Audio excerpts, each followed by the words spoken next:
Salido. Buenas tardes. Buenas tardes a el equipo o parte del equipo de Alter Evaluación, que bueno, acaban de decirnos, pues prácticamente va a ser una primicia presentarnos una guía que han estado elaborando sobre orientación y según me avanzaba David Gándara y como también pude comprobar con María José, con Marisensi y con Jesús este verano en Arco de la Frontera, pues una guía sobre orientación bastante transgresora, revolucionaria o bastante, en fin, ¿cómo calificarla? ¿No? A ver, también me cuesta a mí calificarla porque yo soy tutor de primaria y me cuesta también encajar las distintas perspectivas que hay desde vuestro trabajo, porque como uno desconoce bastante lo que, además soy de primaria, no de secundaria, que vosotros intervenís bastante más en secundaria, que yo sepa, me cuesta encajar muchas veces lo que hacéis. Y también estos encuentros, pues se trata de eso, de que conozcamos eh, las tareas y los trabajos que realizan los demás especialistas. En fin, pues bueno, ya he nombrado a David Gándara, María José Corel, Maricenci Muñoz, Jesús. Buenas tardes. Si queréis, bueno, como te preguntaba, María José, me estabas contando tú eh, cómo funcionáis y cómo habéis nacido y cómo habéis ido elaborando la guía. Bueno, en primer lugar, pues a raíz de lo que tú acabas de decir, Rafael, tengo que decir que no es un trabajo sobre orientación, aunque sí Vale, que es de orientación, claro, que nos hemos centrado más en la evaluación psicopedagógica. Y otra cosa que has dicho es que no la mayoría o todos hemos estado la mayor parte del tiempo en infantil y primaria y no en secundaria. pues vaya, vaya La pesado. evaluación Claro, no pasa nada, pero podemos estar en primaria o en secundaria, pero coincide que la evaluación psicopedagógica pues es una de las funciones con muchísima carga en infantil y primaria, no tanto en secundaria. ¿Y de dónde surgimos? Pues bueno, surgimos aunque la diapositiva va a estar al revés, pero da igual. Surgimos del dolor, surgimos del sufrimiento, de encontrarnos haciendo algo que no le vemos sentido y que vemos que hay muchísimas cosas donde podemos contribuir y colaborar dentro de un centro educativo y que estamos haciendo algo que causa sufrimiento sobre todo al alumnado, a sus familias y a nosotros mismos, porque tomamos conciencia de que no queremos estar haciendo eso. ¿Por qué? Porque pasa, David, porque si bien la evaluación psicopedagógica tiene unas funciones, esto es nada, dos pinceladas, no quiero hacerlo muy teórico. Como veis, es estar al servicio de la calidad y de la inclusión en educación y también para mejorar las prácticas educativas generales, ¿vale? Entonces, pues desde los centros educativos estamos en un modelo individual de mírame a este niño, que es una de las frases que siempre decimos que hemos oído en los centros educativos miles de veces. Y claro, pues eso, cuando nos damos cuenta cuando empezamos y llevamos un rodaje que eso no ayuda. Si reflexionas sobre tu propia práctica, te das cuenta de que lo que tú crees que estás haciendo o que lo que tú estás haciendo, mejor dicho, no sirve para lo que tú crees que tú lo estabas haciendo. Entonces empiezas a ver el dolor, la exclusión y te sientes instrumentalizado para segregar al alumnado, para sacarlo del aula, para sacarlo a PT. Claro, te estoy hablando de hace años, ahora ha ido un poco, ¿no?, que no salgan del aula, qué tal, pero bueno, se sigue pues enviando a centros específicos. Sabemos que las aulas específicas, se llamen como se llamen en cada comunidad, están proliferando, pero mira, como setas ahora en otoño. y que desde el 2000, bueno, desde que España firmó o ratificó la convención en 2008, desde Salamanca 94, o sea que ha llovido, y además la ONU, en un informe que emite a raíz de unas denuncias, viene el comité de la ONU y analiza la situación en España y en 2017 emite un informe diciendo, pues eso que veis ahí así en naranjita, ¿no? Que las evaluaciones siguen estando ancladas en el modelo médico de la discapacidad y que lo que conlleva es la segregación del sistema educativo de las aulas regulares. Entonces, pues ese es el hándicap con que nos encontramos, que nosotros sí que queríamos pasar del modelo médico individual al modelo social, pero la evaluación psicopedagógica es un hándicap muy grande para eso, porque tú como orientador o como orientadora vas a ver a un niño y vas a ver a ese niño porque se supone que en su cuerpo, en su cuerpecito, a veces de 2 añitos cuando son las de nueva escolarización, está el problema. Y claro, eso no puede ser. O sea, ya hay un montón de autores. Quería buscar una cita de Barton pero que no la he encontrado, pero que más o menos viene a decir esto que veis ahí. O sea, la pregunta que tenemos que hacernos en la sociedad y en los centros educativos como parte de la sociedad no es qué pasa en tu cuerpo, qué enfermedad tienes, cómo funcionas o X cosa que te pasa a ti, que no encajas en lo que aquí ofrecemos o lo que aquí te estamos dando, ¿vale? Sino que el modelo social cambia a ver que el modelo médico es una opresión tratando de hacer que alguien encaje en un molde que no se ha hecho para él, que no se ha hecho a su medida. Entonces, lo que tenemos que plantearnos es, pues, ¿qué estamos haciendo? ¿Qué sociedad tenemos? ¿Cómo es el aula? ¿Qué actividades yo planifico en el aula? ¿Qué relaciones establecemos? ¿Cómo son nuestros patios y qué actividades se realizan en los patios, en las actividades extraescolares? Es decir, cualquier cosa que estemos haciendo que esté impidiendo que una persona, cualquiera que sea sus características, su clase social, su etnia, su religión, su lo que sea, le está impidiendo, pues en muchas ocasiones estar, que es el gran hándicap, o sea, un problema ya enorme, porque ya no está la persona ahí y ya no hace ver qué está pasando en ese centro, pero luego también tiene que estar, participar, aprender, relacionarse y además tiene que progresar y tiene que ser valorado como es esa persona, no destacando siempre los déficits que esa persona tiene o los problemas porque no es así, porque no es así. ¿Vale? Bien, resumiendo, entonces, Sí.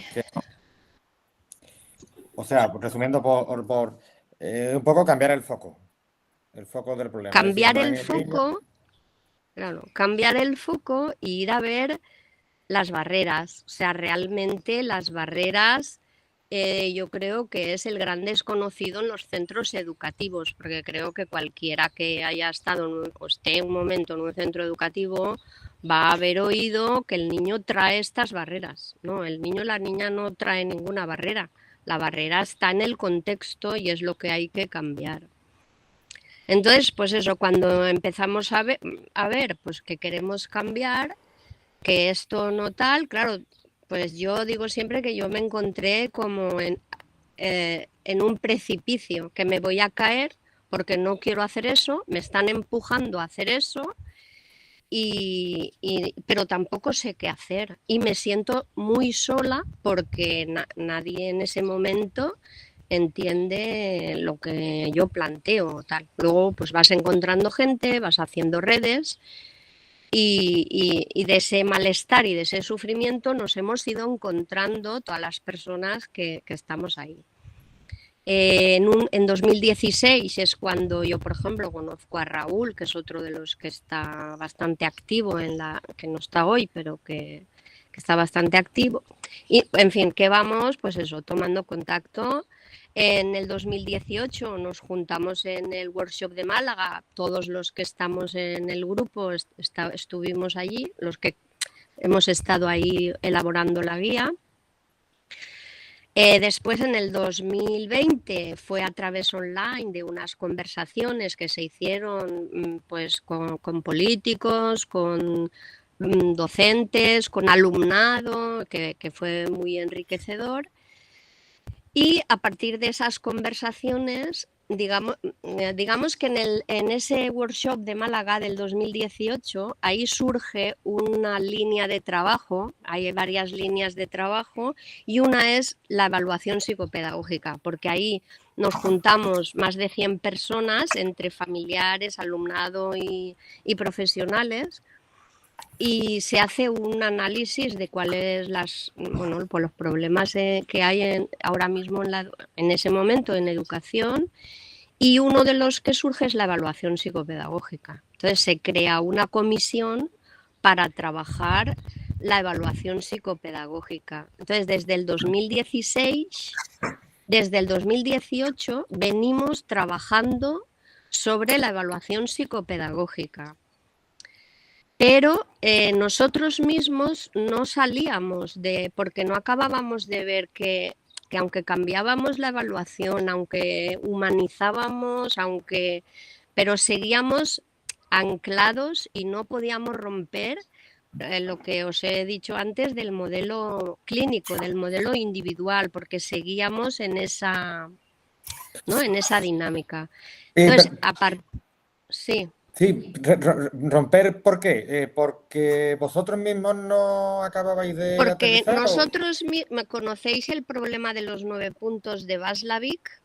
Es que esa es la cosa que... bueno, no, es anecdótico. Quiero decir, te ponen 9 puntos y te dicen que tú los unas sin salirte sin levantar el lápiz o el Bien, boli, vale, sí, claro. ¿vale? Entonces, cuando a ti te presentan esos 9 puntos, tú ves un cuadrado. Entonces, tú mismo te has autoimpuesto un límite al no querer salirte de ese cuadrado. Si no sales del cuadrado, vamos, yo lo explico así siempre porque para mí eso es bastante... La metáfora me parece estupenda. Claro, sí. Si no sales de ese cuadrado donde tú estás metido, pues ya puedes estar dándole vueltas que no realizas lo que Václavic llama cambio 1, cambio 2, cambio 1 es cuando no cambia nada, y para dar el salto al cambio 2 realmente tienes que salirte de ese marco. Entonces, a partir del 2020 fue cuando empezamos a trabajar para ver cómo rompíamos, y bueno, fue en un encuentro que ahí veis que nos hemos reunido en Galicia, en Sevilla, en Málaga, en Valencia, en San Sebastián, Cádiz, se me ha olvidado poner ahí Menorca, y en cada sitio hemos ido avanzando. En Galicia, después de todo un encuentro creo que era en agosto, ¿no, David? Bueno, es igual, o agosto o julio, vale, en julio.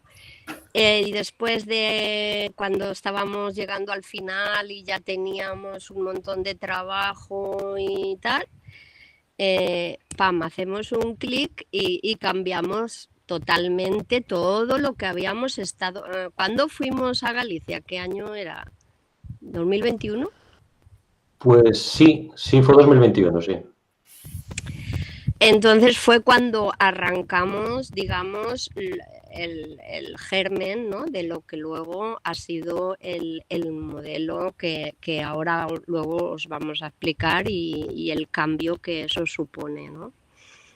Ahí, bueno, he puesto que en 2020, porque he puesto ahí que formamos parte de Quererla es crearla, que a raíz de aquel primer encuentro de Málaga en el 18...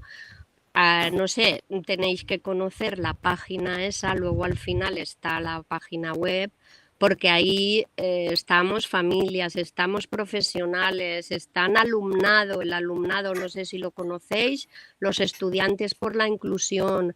En la página web hay un montón de guías, hay un montón de información y de material.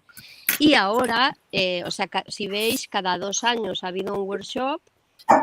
el 22 fue en Málaga y ahora es que aprovecho para deciros que el 25-26 de octubre hay otro workshop en Barcelona que pues estáis invitados a inscribiros quien pueda y quien quiera, dentro de quererla crearla. Todo nuestro trabajo, como ahí veis que pone, nos basamos en la evidencia científica internacional y en relación a nuestras propias experiencias y bueno, pues todos los debates que un poco os he resumido lo que hemos ido debatiendo y cómo hemos ido cambiando y reflexionando y ahí, bueno, pues hasta ahí. Entonces, sí. ¿Qué es lo que hace? Cuando has nombrado ese clic, ¿cuál es? O sea, ¿qué...? Claro, pues el clic yo creo que es, a ver, nosotros estábamos en un punto de para dejar el modelo individual y pasar al modelo social, centrarnos más en ver el aula, sí, pero seguíamos nosotros siendo modelo un poco experto que va a hacer ese, aunque participaba ya la familia y el alumnado y el profesorado, evidentemente, pero seguíamos siendo nosotros los que estábamos ahí un poco como modelo experto y además nos centrábamos en un alumno. O sea, había una cosa que nos rompíamos y era que claro, no puede haber un informe nominal a fulanito de tal si yo quiero estar en el modelo social. Entonces ahí fue cuando hicimos ese clic que yo, para mí, eso definitivamente, aunque en un primer momento pues se te desestabiliza todo lo que hasta ahí ese momento habíamos ido trabajando, ¿no? Pero creo que fue muy bien acogido por todos los que estábamos y un poco respirábamos para ver que por ahí era y que por ahí es no solo la evaluación psicopedagógica, sino la labor del orientador o la orientadora en un centro educativo, porque amplías a esa finalidad que hemos visto ahí en el inicio de mejora general de las prácticas educativas, que sirva para todo el mundo y bueno, por las experiencias que hay, que ya se han ido un poco haciendo, pues van en esa línea. Ajá, bien, bueno, a ver. Es que ahora explicaremos. Claro, ¿vale? yo es que no quiero adelantarme yo, pero claro, me sale preguntaros, vale, ya está el foco puesto donde debe, es decir, nos centramos más en toda la parte que afecta al niño, no en el niño, cómo cambiarlo a él, ¿no? Cómo cambiarlo a él o cómo adaptarle a él, cómo hacer que él entre en el mundo, y es al revés, vamos a modificar el mundo para que sea cómodo para él, ¿no? Claro, no hay un molde en el que un niño o una niña tiene que encajar sí o sí, que eso es muy doloroso para el niño, para la familia y para quien lo ve y lo vive de esa manera, sino que vamos a cambiar el molde, vamos a decirlo así, o vamos a cambiar lo que tenemos y lo que hacemos para que todo el mundo quepa,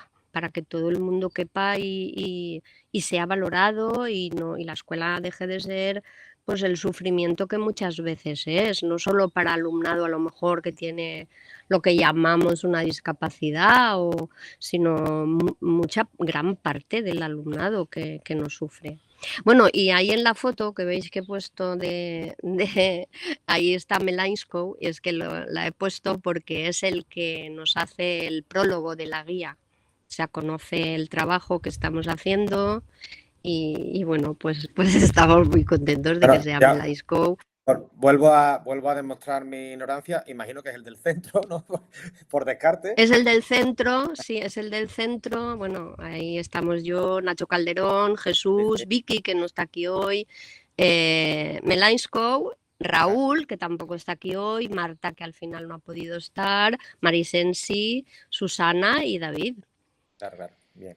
Que somos, claro, es que bueno, pues... he quedado un poco ahí también eso, o sea, cuando me has dicho, no es una guía de orientación, es de evaluación psicopedagógica. Y claro, evidentemente de infantil a primaria, es que yo tengo la imagen de orientador de la figura que está en profesor de secundaria o que está en el instituto. Claro, es que nosotros pertenecemos al cuerpo de secundaria pero luego cuando tú vas a realizar tu trabajo puedes optar por infantil y primaria o por secundaria.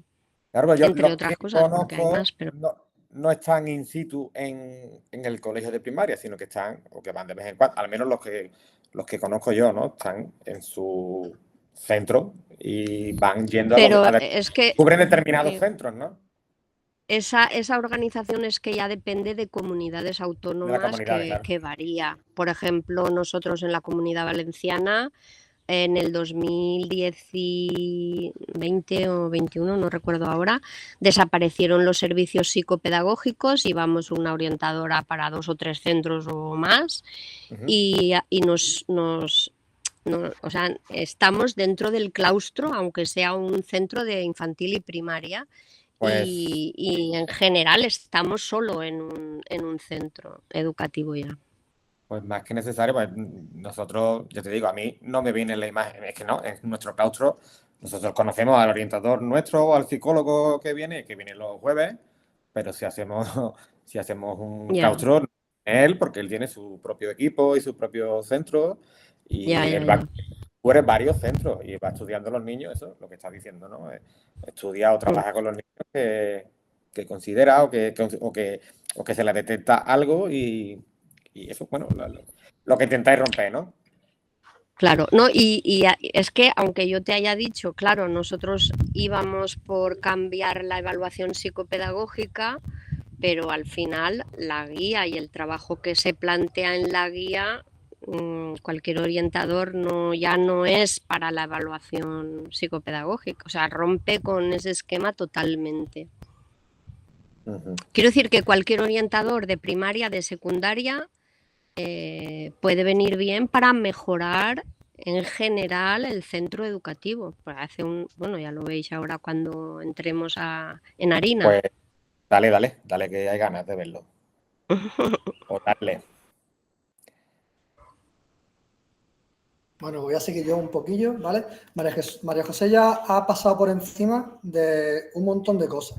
Entonces, lo que vamos a hacer es, quizás puede parecer que repetimos alguna, pero no es repetirla, sino es intentamos profundizar. Hemos intentado sintetizar algunos conceptos con idea de que seáis vosotros y vosotros los que podáis preguntarnos o dialogar con nosotros y nosotras desde donde estáis, desde lo que pensáis, ¿vale? De ahí pasa la página. Si puedes. Gracias. Bien. Hoy en día creo que estamos todas y todos de acuerdo en que nadie o casi nadie no se considera a sí mismo inclusivo. O sea, somos todas y todas inclusivos, nuestras clases son inclusivas, nuestros centros son inclusivos y yo no conozco a nadie que me diga, no, yo no soy inclusivo, mi centro no queremos ser inclusivos. Entonces, ¿qué pasa? Que el concepto de inclusión, como lo conocemos, tiene sus raíces en la Declaración de Salamanca, que ya la ha nombrado antes María José.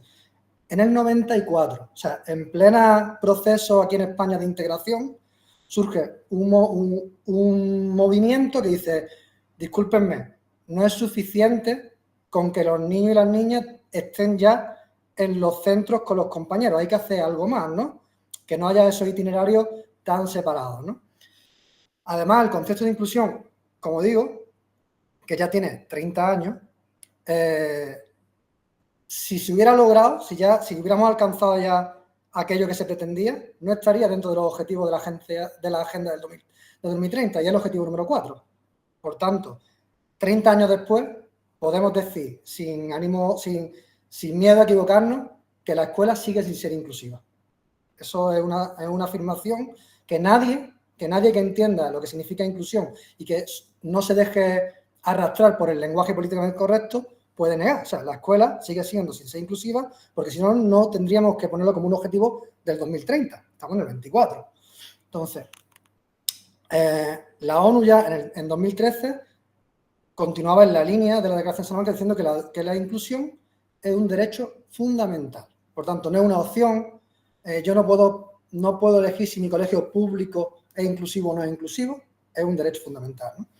Y incluso la LOMLOE, en una España que ratifica el tratado, ¿no? En 2008, si no recuerdo mal, que es de 2006,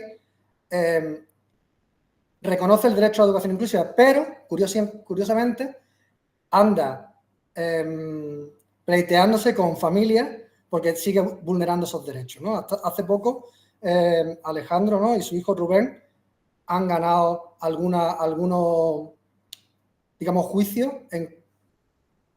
por haber sido vulnerado el derecho a educación inclusiva fuera de España. Y fuera de España se condena o se le dice a España que, ojito, que seguimos. Y bueno, la prueba está en que da igual la comunidad en la que estemos, de la modalidad de escolarización o su análogo de las comunidades, 3 son excluyentes o segregadoras. O sea, el aula especial, niños y niñas que salen de clase o que están siempre fuera de clase, evidentemente por la misma concepción de inclusión no puede ser llamado inclusivo. Niños y niñas que salen puntualmente fuera de clase no puede ser inclusivo.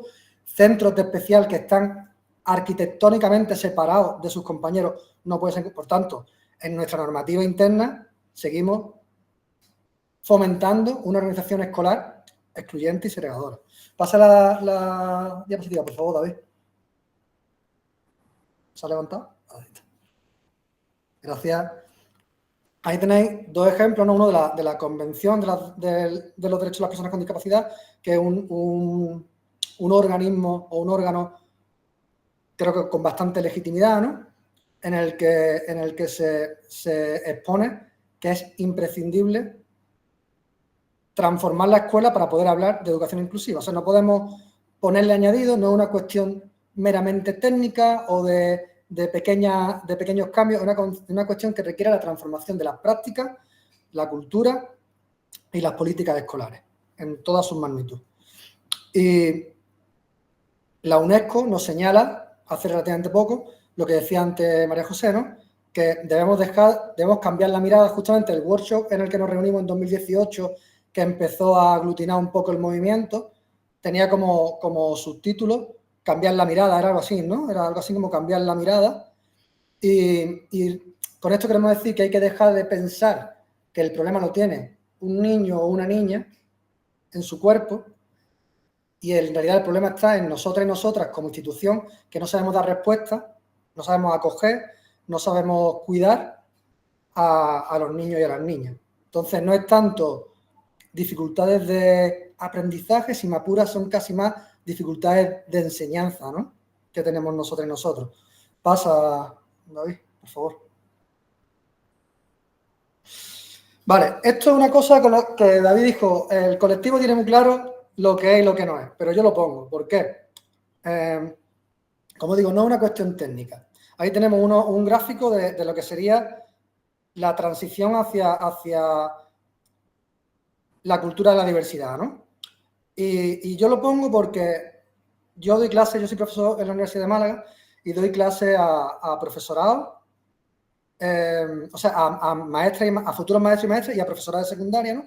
Y después de hacer la carrera entera, cuando está en el MAE, por ejemplo, no tienen claro lo que es. O sea, encuentra afirmaciones como, no, a este niño lo sacamos de clase, sacar, por definición, no puede ser incluir, ¿no? Incluir es sacar sería fuera, ¿no? No tiene mucho sentido. Sacamos a ese niño para incluirlo en la vida. Lo tenemos en centros de especial, pero lo llevamos los martes al cole de al lado para que jueguen en el patio y así lo incluimos. Es como, y estos son gente que o ya está en activo o en breve va a estar en activo, ¿no? Entonces, para nosotros y nosotros, la inclusión no es integración, en ningún caso es integración, no puede conllevar ningún tipo de itinerario educativo paralelo, ningún tipo. Ya, aunque estén en el aula, aunque estén fuera del aula, no pueden estar fuera del aula, pero estando en el aula no puede conllevar un itinerario formativo paralelo. Todas y todas tenemos un proyecto educativo común, porque todas y todas son, entonces hablamos de, que no es nuestra, AINSCO ya habla de presencia, aprendizaje y participación, ¿no? Luego, una cosa que levantó ampolla al principio en nuestro colectivo internamente, pero luego llegamos a consenso, es que no podemos buscar ni perseguir una educación individualizada. No se busca la individualización, se busca dar respuestas desde la colectividad, reconociendo la diferencia, reconociendo a cada uno y cada una a cada persona del aula, pero no desde un enfoque individualizado, sino de un enfoque colectivo y participativo. Eso creo que es un punto muy importante, ¿no? Porque muchas veces pretendemos darle la respuesta al niño que tiene la tara, y lo digo así, desde lo individual, pero es que el niño no tiene ninguna tara. Y por supuesto no puede implicar una escolarización segregada. ¿Puedes pasar, David? Si tenéis alguna pregunta o alguna... Sí, Jesús, mira, si le das para atrás, David. Sí.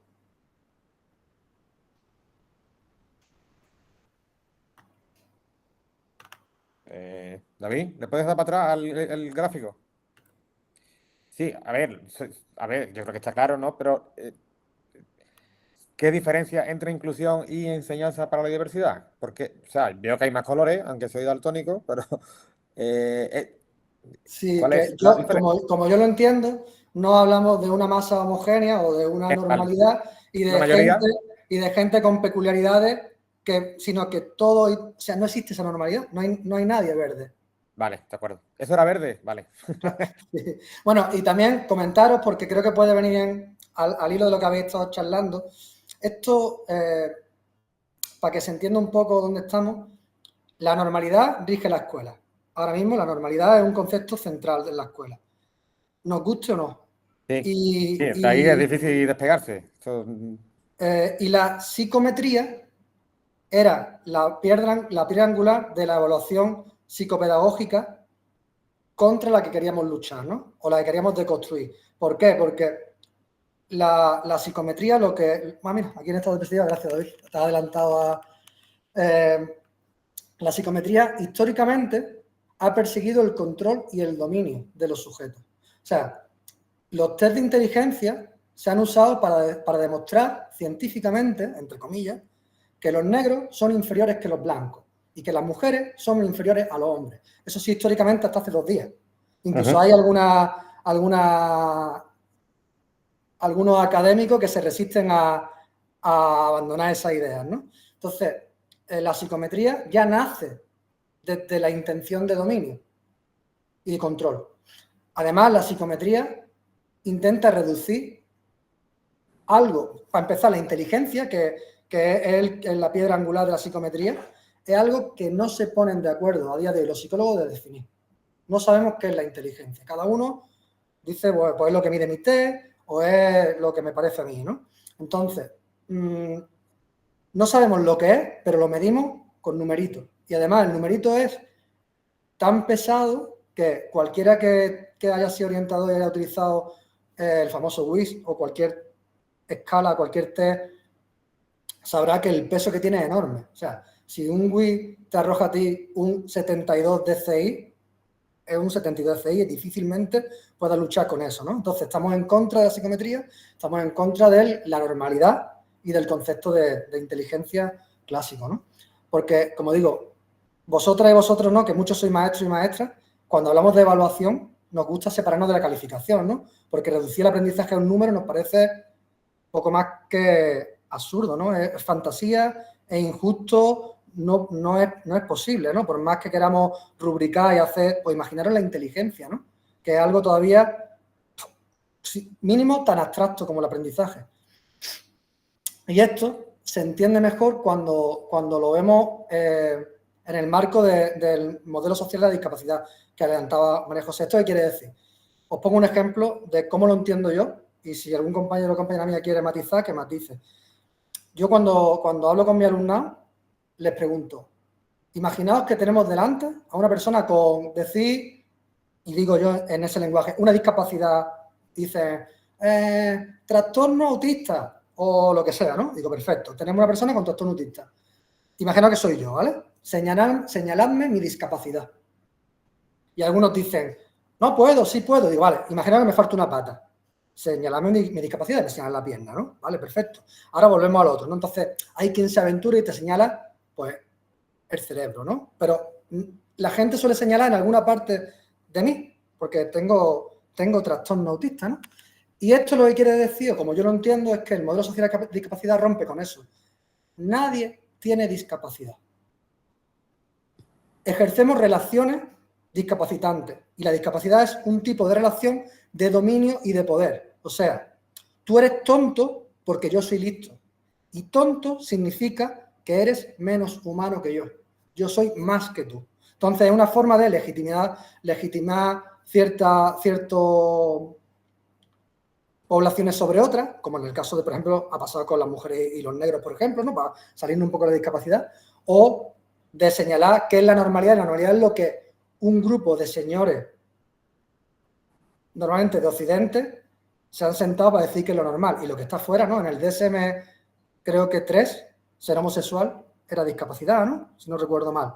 Entonces, el modelo social de discapacidad lo que dice es, la discapacidad es una construcción social y relacional. La relación es la discapacitante. En ti no ocurre nada. Tú funcionas como funciones, yo funciono como funciones y para adelante, ¿vale? Vale, bien. Asumamos, no. Pongamos que asumimos o somos capaces, todo el mundo, de asumir eso que dice. Es decir, que costaría, ¿no? Que por mucho, igual que vosotros, como decía María José antes, tardasteis tiempo en hacer clic, ¿no? Y en dar con la clave de cuál era el foco que quería o del enfoque que queríais tener. Asumamos que nos damos cuenta de que, vale, la discapacidad es un constructo y que todo el mundo entendemos eso, vale. ¿Cómo se traduce eso ahora en una clase? Es decir, ¿cómo consigo yo no ver a mi alumna que tiene pues, más dificultades que los demás para seguir mi clase? Ya ves que estoy diciendo las cosas con la inercia tradicional. ¿Cómo hago para que eso no ocurra? Y pues, perdona, Jesús, porque además también Joaquín tiene la mano levantada. Vale. Pero no sé si deberías contestar lo que digo. Si quieres te contesto y ahora sí, Joaquín. Y después Joaquín, ¿vale? Venga. Vale. No te voy a dar una respuesta cerrada, pero sí te puedo decir que esto requiere salirse de la matriz en la que estamos. La escuela actual es una escuela capacitista, es una escuela capitalista, que tiene, que se basa o que es heredera de la escuela industrial, ¿no? En la que busca la productividad, en un mundo que en realidad ya no hacemos falta ni como mano de obra. Mira que ya está ahí la IA y los robots, fíjate cómo ya ni siquiera el modelo de la productividad y de buscar obreros tiene sentido en este momento, ¿no? Pero desde el punto de vista mercantilista me refiero, ¿no? Entonces, hay que abandonar esas lógicas y hay que salirse de la matriz. ¿Cuál es el sentido de la escuela? Para mí, personalmente, que vayamos a aprender, a convivir juntos y a desarrollarnos en la medida que podamos cada uno, esperando el máximo de cada uno, pero sin imponerle a nadie un máximo, ¿no? Es como todos y todas y es un sitio en el que vamos a vivir y a convivir. Porque estamos hablando de, fíjate que la guía está pensada para la evaluación psicopedagógica. Como decía María José, la evaluación psicopedagógica, la mayor presión que ejerce hasta sexto de primaria. Después empieza a aliviar porque la gente ya se ha cribado por el camino. O sea, no sé si me explico. Sí. El daño que hace ya lo ha hecho fuerte en sexto. Entonces, y hasta sexto, si me apura, hasta cuarto de eso, es obligatoria en España. Por tanto, no tenemos que buscar ningún tipo de ánimo de productividad, mucho menos de excelencia, ¿no? Vamos a caminar todo y todas juntas, vamos a aprender todo y todas juntas, vamos a formarnos todo y todas juntas y romper un poco ese modelo de producción, ¿no? Mercantilista, en realidad. Eso es lo que... Me gustaría a mí responder lo que se me viene de que cuando dos cosas. Una, que la visión del niño es perfecto, sea como sea, ¿vale? Que no es perfecto porque nadie somos perfectos, pero quiero decir que no es que al niño le pase nada. Cuando lo ves, vale, empiezas y entras y sales de esa visión, pero cuando lo ves ya no sales. Es como este tipo de juegos visuales que hay unos cuadrados, pero si tú lo miras bien hay unos círculos que no los ves, pero cuando los ves ya no puedes dejar de verlos. Cualquier juego visual de estos, ¿vale? Esa es una cosa, o sea, lo ves y tú tienes esa visión, pero luego viene esa responsabilidad o esa angustia que yo percibo en tu pregunta de cómo hago yo eso. Y es que yo creo que no tienes que hacerlo tú, y sí que tienes que hacerlo tú, pero junto a todo el mundo Quiero decir Eso que es. es junto a todo el alumnado de esa clase, junto a las familias de esa clase, junto a todo el equipo docente que interviene en esa clase, incluso junto al equipo directivo y junto a todo el centro. O sea, vamos a ver esto cómo lo hacemos, porque es responsabilidad colectiva, como hemos dicho antes. No es que a mí me caiga esto encima y yo no sé. Y después, pues es que pues es ir haciendo. O sea, es la inclusión, otra de las definiciones, que es un proceso. Nunca se va a acabar, porque todos venimos del capacitismo, todos venimos de la exclusión. Es como el machismo, nunca se va a terminar de limar y de perfeccionar cualquier valor de este tipo.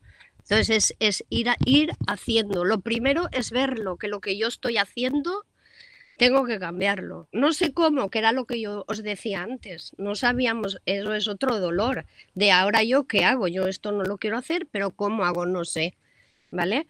Pero cuando tú te vas uniendo a otras personas y cuando tú te das cuenta que esto es una cuestión de toda la sociedad, a cuanta más, yo me he limitado al centro, pero es que luego ponte al barrio, luego ponte a otras entidades del barrio. Es decir, que es algo que hay que hacer entre todos. No es responsabilidad de María José o de Rafael o de Jesús, sí.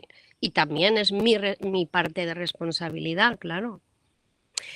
Y eso que estaba diciendo Jesús, que para verlo hay un cuento que no sé si lo conocéis, que lo tiene Carmen Saavedra en su blog Capaces con 2 P's, que lo ha traducido, no recuerdo ahora la autora, que es El país de los ciegos. Os invito a que lo busquéis y lo veáis, porque ahí tú te das cuenta que, pues eso, si tú te vas a un país donde son todos ciegos, el mundo no está adaptado para ti. Y tú tienes problemas porque no conoces el braille, porque no sabes usar un bastón y porque tú necesitas la luz para hacer determinadas cosas. ¿Vale? Pero bueno, el cuento está mucho mejor que lo que yo he dicho. Claro, sí, pero vamos, se entiende. Nada, me suena bastante, creo que lo habré visto. En fin, Joaquín, venga, dinos. ¿Qué tal? Nada, disfrutando de escucharos. Y vamos, yo volvería a la pantalla, que es cuando yo planteé la pregunta, a la pantalla en cuanto el diseño gráfico exactamente, aquí. El diseño gráfico de cómo funciona la exclusión, la segregación, la integración, ¿no? No estamos hablando, porque si alguien nos oye y no ha tenido la experiencia de enseñar o de aprender desde hace poco, ¿no? O lo ve desde fuera, imaginaos una periodista que estuviera viendo esta charla, ¿no? Pues podría pensar que estamos hablando de imperativo categórico, de una cuestión moral, que por supuesto hay que defender los derechos de la infancia porque es algo, es su dignidad, es la integridad de la persona. No, estamos hablando de modelos de aula, a eso me refería. Es decir, el modelo de aula que aquí estáis representando como segregación es un modelo de aula traumático. El modelo de aula que estamos representando como exclusión es un modelo de aula infernal. Es decir, donde hay un montón de alumnado que está fuera de la escuela, literalmente, ¿no? El modelo de aula que llamamos integración es también es impactante y provoca huellas en el alumnado que es más dentro del aula. Entonces, por hablar de ponerle etiquetas no más concretas, estamos hablando del aulas del sudor. Por ejemplo, yo recuerdo una aula TEA en un instituto en el que yo he trabajado. Soy una rara avis porque soy un profesor de secundaria que es pedagogo y eso significa que yo veo las cosas desde dentro y las denuncio y cuidado que a mí me puede afectar el mismo modelo que está impactando sobre el alumnado. Cuidado, ¿eh? Cuidado que al profesorado también nos tratan igual que al alumnado. El sistema cuando es injusto es injusto también con el profesorado que le hace frente. Es así, ¿eh? Entonces, una aula TEA en la que, bueno, pues por falta de personal suficiente, por el propio modelo de aula específica, que significa eso, era una escuela del sudor, un modelo de aula del sudor. Ahí, quienes estaban ahí dentro salían impactados, ¿no? Una sola mañana. No digamos las mañanas en las que había más, digamos, más trastorno por motivos X, ¿no? Eso es insoportable.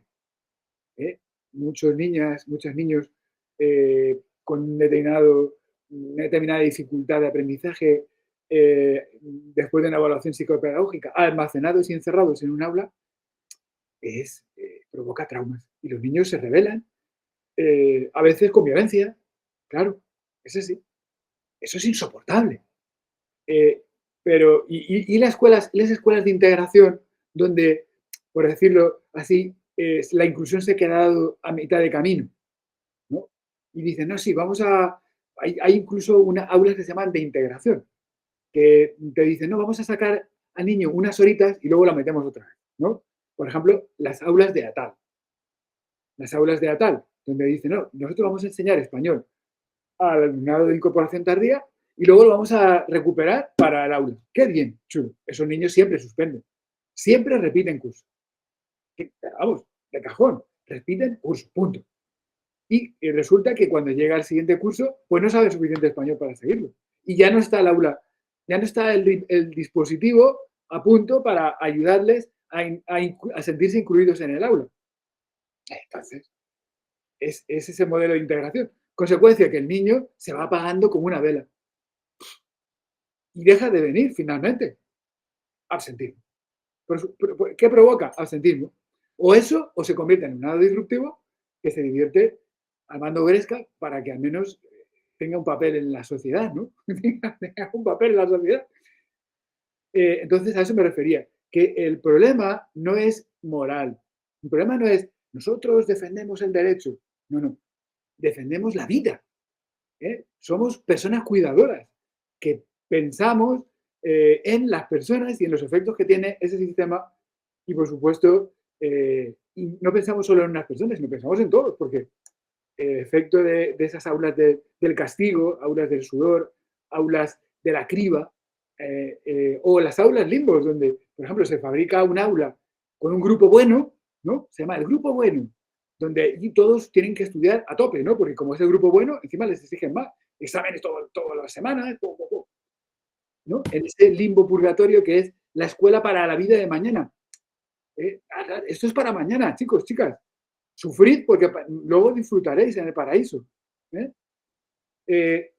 Y mientras tanto, ahí están los grupos malos, que son las aulas de la criba, donde ahí se da caña para que los niños se salgan pronto. Que abandonen o que se abstengan de venir. Claro, esas son las realidades que nos toca sufrir, compañeras y colegas, como bien saben. Ya no se interrumpo más. Claro, ese es el dolor y el sufrimiento del que yo hablaba. Cuando tú ves eso o cuando yo como orientadora me están obligando a que a ese alumno lo envíe a tal sitio porque aquí no lo queremos, que eso ya también es... Di Javier, ay Jesús. Sí, simplemente, gracias Joaquín. Aunque no lo hemos recogido la diapositiva, pero pensando en si alguien, como dices tú, ¿no? Que no esté tan familiarizado, hay dos cosas que me gustaría puntualizar, ¿no? Además de ser un derecho y de tener que ver con la ética y con la humanidad, hay estudios, muchísimos estudios, como puedan ser de Ruiz, de Boer, Zunsky, Hegir y muchos otros, gente de universidades muy importantes, académicos muy importantes, con equipos muy importantes, que han evidenciado que no solamente aprendemos algo tan sencillo y tan evidente, que nos cuesta verlo, pero es muy sencillo, ¿no? Aprendemos a convivir con la diferencia solo con la diferencia. Quiero decir, si yo no estoy acostumbrado a vivir con gente de otra etnia, con gente trans, con personas de cualquier índole, luego en la vida puedo tener desconfianza, puedo tener miedo, puedo llegar a tener odio hacia ciertos colectivos, ¿no? Entonces, la convivencia es esencial para crear ciudadanía respetuosa, democrática y que se quiera, por decirlo, ¿no? Aunque suene un poco ñoño, pero que se quiera, ¿no?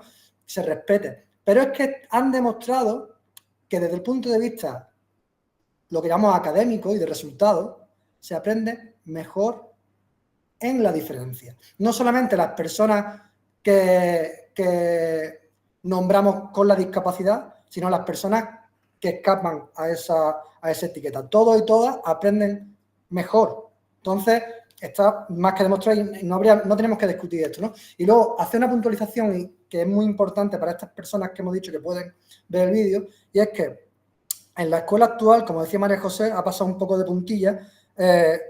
Cuando tenemos un niño o una niña que no nos cuadra a nosotros como docentes, a nuestro modo de enseñanza, a lo que creemos que tenemos que hacer, llamamos a la orientadora o al orientador diciéndole, mírame este niño. Y ese mírame este niño lo que hace es poner en juego toda una batería pseudocientífica que sitúa esa deficiencia en el niño. No es mi forma de enseñar, que yo no estoy generando un contexto de aprendizaje para el alumnado, sino en ese niño que no es capaz, y pongo algo así, de seguir mi manera. En cualquier normativa autonómica dicen que la evaluación psicopedagógica tiene que ser el último recurso, después de cambiar la metodología. Y nunca se agotan las metodologías, porque son infinitas. Entonces, no más que siguiendo la normativa no tenemos que hacer evaluación psicopedagógica. Y esa evaluación lo que hace es situar con categoría de verdad, porque es la ciencia, la discapacidad o la deficiencia en el niño. Y ya nadie lo discute, ¿no? Entonces, tenemos que entender que nuestro grupo, nuestro colectivo, lo que intenta es romper con esa relación de poder y con esa opresión que se ejerce desde la institución, ¿no?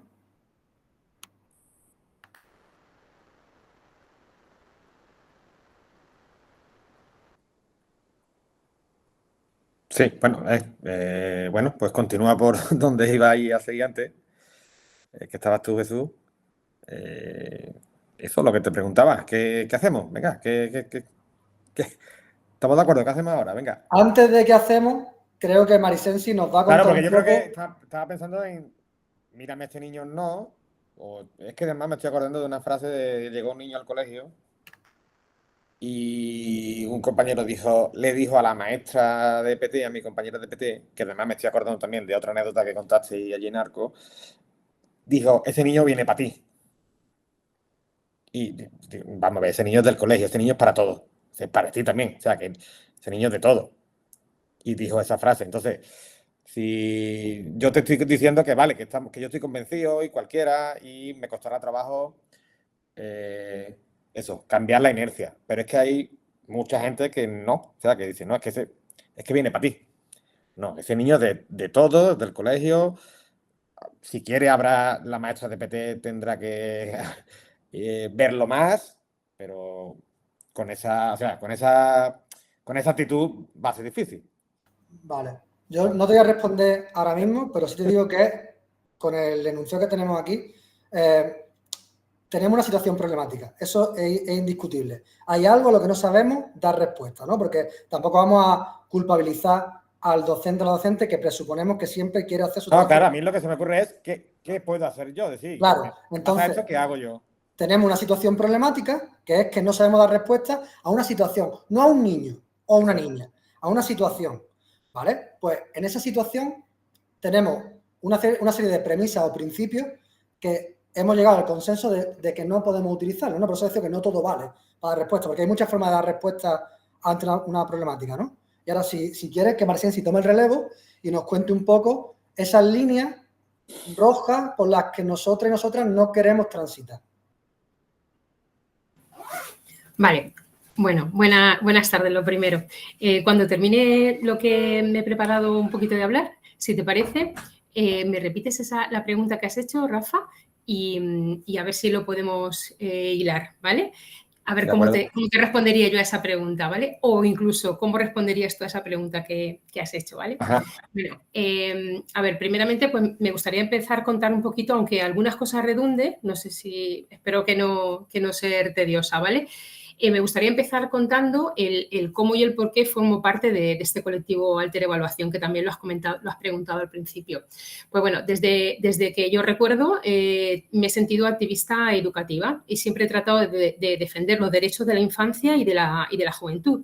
Y en esta trayectoria pues he podido vivir desde la reivindicación estudiantil cuando era estudiante, pasando por la lucha como madre y ahora como docente, pues intentando cumplir los derechos humanos, que es lo que han comentado también mis compañeros y mis compañeras. Bueno, como madre conocí a la que sería mi compañera en este camino, Marta, que hoy no ha podido estar, porque en ese momento ella también trataba de encontrar una escuela distinta para su hija, una escuela que supiera reconocer a nuestros hijos y a nuestras hijas como seres únicos e irrepetibles, como personas íntegras, como personas de pleno derecho y no en potencia de ser, que también lo ha comentado antes Joaquín, no para el futuro, sino ya son personas desde que nacen de pleno derecho, no para el mañana, desde el hoy. Entonces, desde este instinto mío protector, me angustiaba mucho la idea de comprobar que la escuela no había cambiado desde que yo estudiaba, era la misma. Más bien, yo me di cuenta que estaba estancada, continuaba tratando de adaptar a los niños y a las niñas dentro de los moldes ideados por el mundo adultocentrista, que también hemos hablado un ratito esta tarde.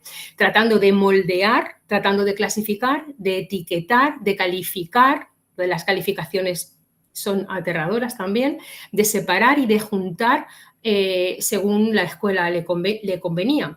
Bueno, sin mirar a mi hija, sin mirar a mi hijo y sin reconocer pues su individualidad y sin escuchar lo que yo como familia, como madre, podía decir de él o de ella. Y lo que es más triste, que eso se nos olvida en muchas ocasiones, sin escuchar ni a él ni a ella, sin escuchar al alumnado y a ninguno de sus compañeros o de sus compañeras. Bueno, el envoltorio, me di cuenta que el envoltorio de la escuela había cambiado, estaba adornado con nuevas metodologías posibles que se utilizaban según los estados de necesidad de quién, pues del profesorado, y así pues te podía tocar el profe, la profe guay, que aceptara a tu hijo o a tu hija, muchas veces es porque se parece a él o a ella, ¿vale?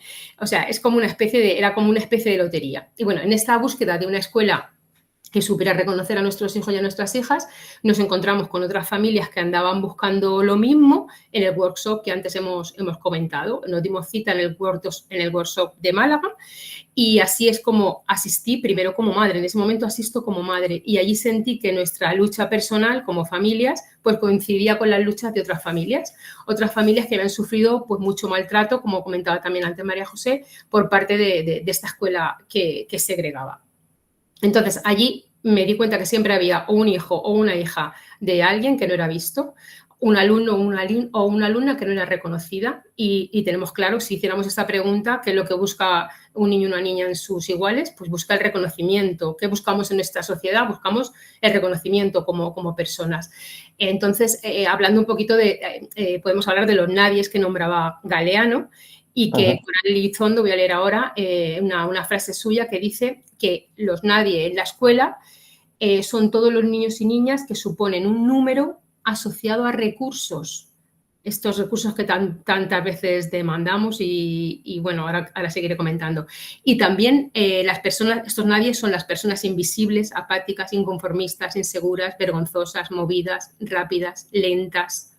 En definitiva, todas las personas que se salen de la norma. Entonces yo me preguntaba, y también ahora os pregunto, ¿cuál es la norma? ¿Cuál ha de ser la norma? ¿Qué es lo normal? ¿Quién es lo normal? ¿Quién es normal? ¿La mayoría? ¿Y quién decide quién es normal? Y en esta decisión, el hijo o la hija de quién se queda fuera, o el alumno o qué alumna dejamos dentro, ¿a qué precio dejamos fuera a este niño o esta niña? Bueno, cada alumno, cada alumna, cada profesor, cada profesora, cada familia, yo creo que aquí estáis familias también, no solamente profes,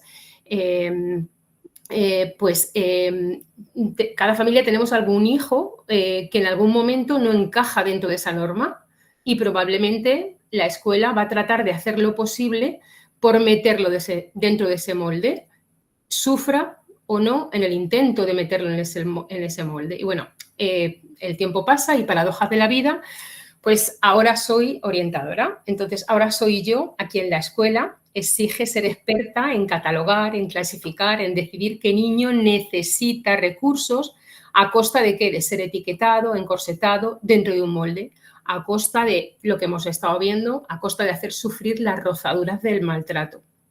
Y, por supuesto, podéis imaginaros que me revelo.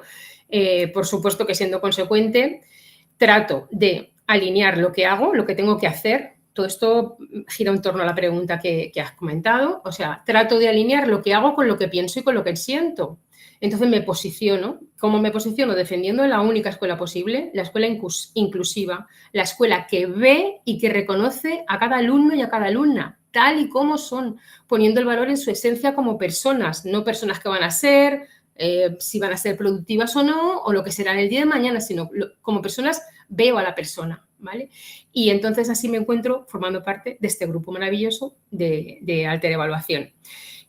Profesionales de la educación que creemos que otra forma de hacer orientación es posible sin tener que diagnosticar ni encasillar a ningún niño ni a ninguna niña dentro de ningún molde, ni tener que clasificar, ni mucho menos que separar a nadie, pues como y bueno, dentro de este grupo de Alter Evaluación, de los primeros trabajos que hicimos o que se hicieron fue plantearnos nuestras líneas rojas infranqueables, que están recopiladas en un documento, pues que ahora vamos a contar un poquito. Es un poco esta escena que estamos viendo. Pintamos dentro de un marco y tenemos claro lo que no es, ¿vale? Ahora vamos a leer estas líneas rojas que yo no me voy a salir de este marco que este pájaro pues está pintando, ¿vale? Aquí están cada una de las líneas rojas que, si os parece, creo que, no sé si es tedioso o no, pero si os parece las leemos y aportamos alguna cosita a cada línea roja, ¿no? María José, Jesús, David, vamos leyéndolas. Sí, a lo mejor no leer el párrafo entero. Eso iba a decir, un poco resumen o la idea general, porque ese documento sí que está publicado. Vale, si vais a la página, el documento está allí completo ya, porque era el primer marco antes de iniciar el trabajo, que dijimos, pues quien quiera formar parte, un poco tiene que estar dentro de este marco. Y eso lo tenéis allí. O sea, que con un poquito cada uno y no hace falta... Pues un poco, y ahora sí que a lo mejor sí que intentaría responder a la pregunta que has hecho. Y la pregunta, ¿puedes repetirla la pregunta, Rafa, que has comentado al principio? Sí. La pregunta era, ¿qué hago yo con esto, no? ¿Qué hago yo, no? Claro, o sea, es decir, o sea, si vale, me ocurre pues, que en vez de o sea, trataba de corregirme, ¿no? En vez de decir qué hago con este niño o mírame a este niño, imagino que el camino sería decir, bueno, yo qué puedo hacer yo ante esta situación, ¿no? No ya ante este niño, sino ante esta situación. Por ejemplo, pero yo te diría a ti, ¿qué haces con él? ¿Qué haces con esto? ¿Qué haces? Es un poco la revisión. O sea, por eso yo os invito a que asumáis estas líneas rojas que aquí están planteadas. Estas líneas rojas están muy discutidas, muy vistas. Son las líneas rojas que nosotros y nosotras dentro del grupo no las hemos planteado como infranqueables, ¿vale? Entonces, eso sería como en líneas generales, y luego en líneas particulares es la pregunta es ¿qué hago yo dentro de mi aula para que este niño y esta niña no esté incluido? ¿Qué estoy haciendo? Es como también hacer una revisión de esas prácticas que se dan, que se perpetúan como que son legítimas y como que hay que seguir haciéndolas, y yo te pregunto, ¿pero por qué tienes que seguir haciendo esto? Y vamos indagando, y a lo mejor eso que estamos haciendo es porque lo hacía alguien y lo seguimos haciendo, pero si es una práctica segregadora, ¿por qué seguimos haciéndola? Por ejemplo, yo a nivel personal, pues como orientadora, pues también me he planteado un ejemplo. Yo me daba cuenta que cuando entraba en el despacho y estaba sentada en el mostrador, o sea, en mi mesa, tan bonita, con mi planta y muy adornada, yo me sentaba en mi mesa y entraba la madre y me sentía incómoda, y eso lo hice una o ninguna vez. ¿Por qué? Porque me siento mucho más cómoda saliendo de esa mesa y sentándome al lado recibiendo a la familia, acogiendo a la familia. Prácticas, por ejemplo, seguimos hablando de periodos de adaptación, y si lo analizamos, perdona, ¿cómo que periodo de adaptación? ¿Por qué tienes que adaptar tú el niño a la escuela?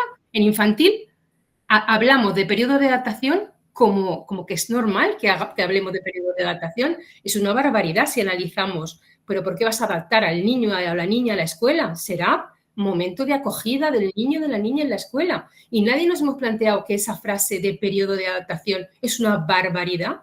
El lenguaje, parece que no, pero... Voy a adaptar al niño o la niña a mi escuela, pero estamos... o sea, quiero decir, y son pequeñas cosas. Por eso la respuesta sería, vale, me siento contigo, tú eres un profe, yo soy orientadora, y me dices, mírame a este niño, y yo te digo, vamos a sentarnos. ¿Qué estamos haciendo? ¿Qué estás haciendo?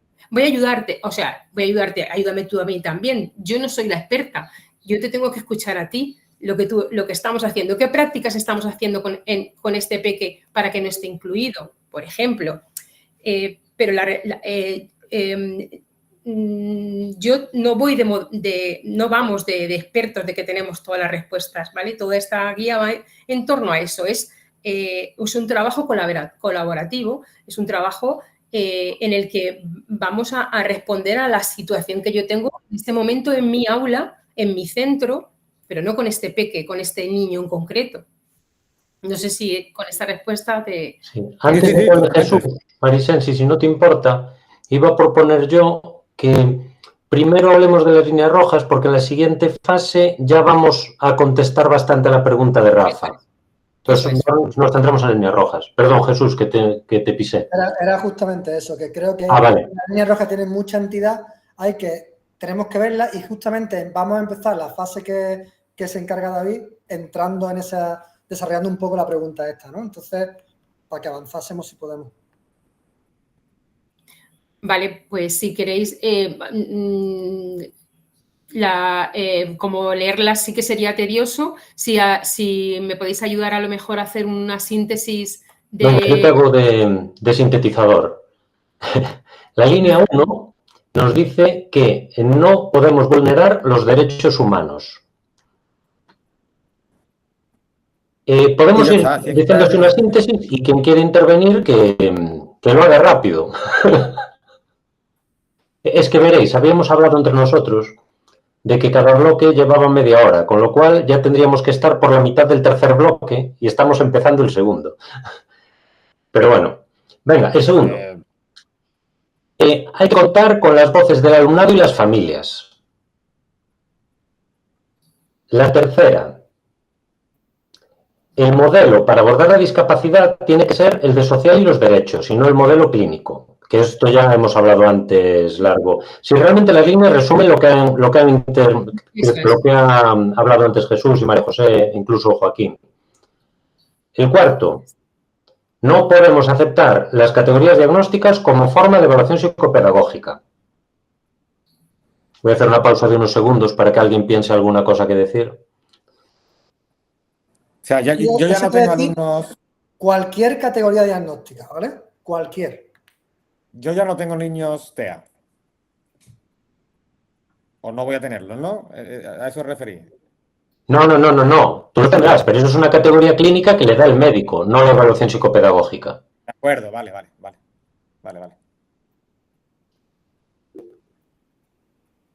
Viviana, dale. ¿Hay una mano levantada? Sí, hola, no sé si me oís bien porque es el ordenador del cole, ¿vale? Que no estoy en casa. ¿Me oís bien? Sí. Vale, es que a lo que decía David, a veces el caballo de batalla, porque por suerte o por desgracia, ¿vale? Es encantador el trabajo. Veo muchos informes y es verdad que, la compañera María José, la comunidad valenciana, me imagino que será igual en todo el estado. Lo primero que va por delante es el tema clínico, ¿vale? Del diagnóstico médico, qué tal, que no sé qué, todo eso.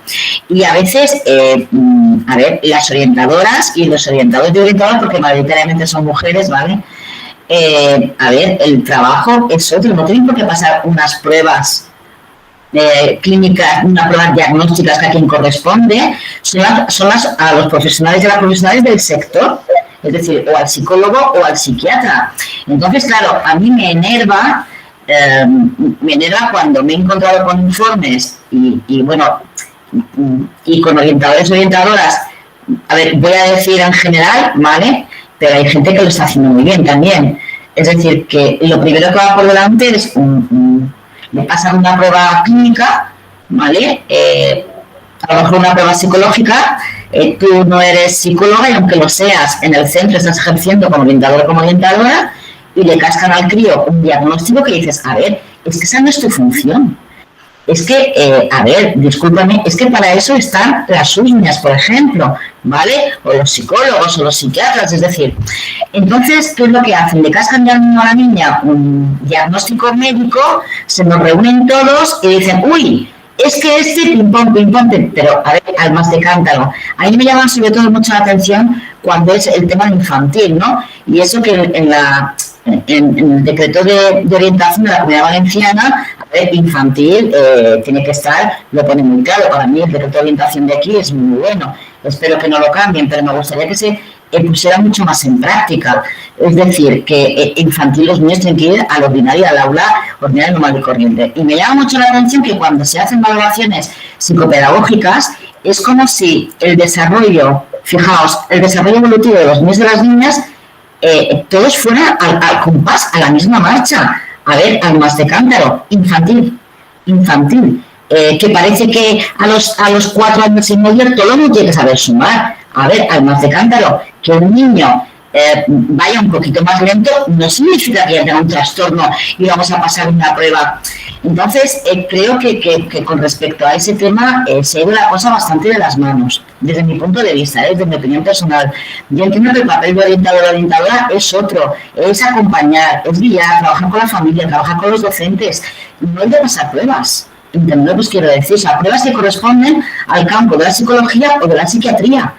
Pero es que encima con una calculadora sumando, o sea, y hasta incluso personas que no tienen, con perdón, disculpadme, ni puñetera idea de lo que es el ámbito de la psicología. O sea, nos estamos volviendo todos como un poco locos. No, yo solamente quería decir eso. Ya está, nada más. Bueno, con la explicación de Viviana ha quedado la línea 4 clarísima, creo yo. Sí. Después, la línea 5 dice que las intervenciones se deben dirigir a lo común, a lo que es la actividad general de aula. No debe ser un programa específico dirigido a una cosa solo concreta. La línea 6, Marisensi, tú vete me interrumpiendo si ves que voy muy rápido. No. Vale. La línea 6 va un poco en la categoría también de lo que ha hablado Viviana. Por una parte están las categorías y, claro, están íntimamente vinculadas con los test psicométricos, forman parte de la misma cosa. De hecho, ahora cuando vemos las 10 líneas, vemos que muchas de ellas interactúan. Luego, la 7 va otra vez por un lado similar, que hay que ir de las pruebas, de las propuestas estandarizadas. Por ejemplo, para ejemplificar esto un poco, en Galicia tenemos un montón de protocolos. Entonces tienes el protocolo TEL, el protocolo dislexia, el protocolo TDAH. Y mucha gente lo que cree es, el trabajo de orientación es, dime qué etiqueta es, qué protocolo me tengo que leer, que ya hago esas medidas, ¿no? Y por ahí va un poco la línea 7. Yo voy haciendo unas pausas de unos segunditos por si alguien interviene. Después, la línea 8, obviamente, de esto también hemos hablado, que tiene que ir dirigida a respetar, de esto habló mucho María José, es decir, tenemos que aceptar a todas las personas. Entonces, las propuestas que salgan de una evaluación psicopedagógica tienen que respetar esto. Es decir, el aula es el aula de todos. No se trata de hacer una intervención para que unos se conviertan en otros, sino que tenemos que hacer una intervención teniendo en cuenta en todos y los ritmos de cada uno y demás. La línea 9... Espera un segundo, David. Habla de... Hay una cosa esencial ahí también, y es que acostumbramos en orientación a intervenir y a poner en relieve lo que no puede hacer la persona, y al final del punto 8 lo que dice es que partimos de lo que sí puede hacer. O sea, no del déficit. Tu niño no es capaz, no. Tu niño es capaz de esto otro, ¿no? Exacto.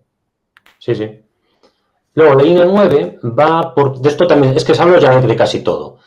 Porque, como veis, todo el discurso está articulado en torno a las 10 líneas y viceversa. Entonces, se ha hablado ya de todo. La línea roja número 9 habla de ese chantaje de que si no categorizas, si no haces informes, si no haces esto, no hay recursos. Y entonces, claro, es una medida de presión para perpetuar el modelo que había, ¿no? Y luego, la línea 10 dice, bueno, la voy a tener que leer porque de esta no me acuerdo muy bien. Las medidas inclusivas que se propongan de tener un seguimiento y evaluación en orden de tu...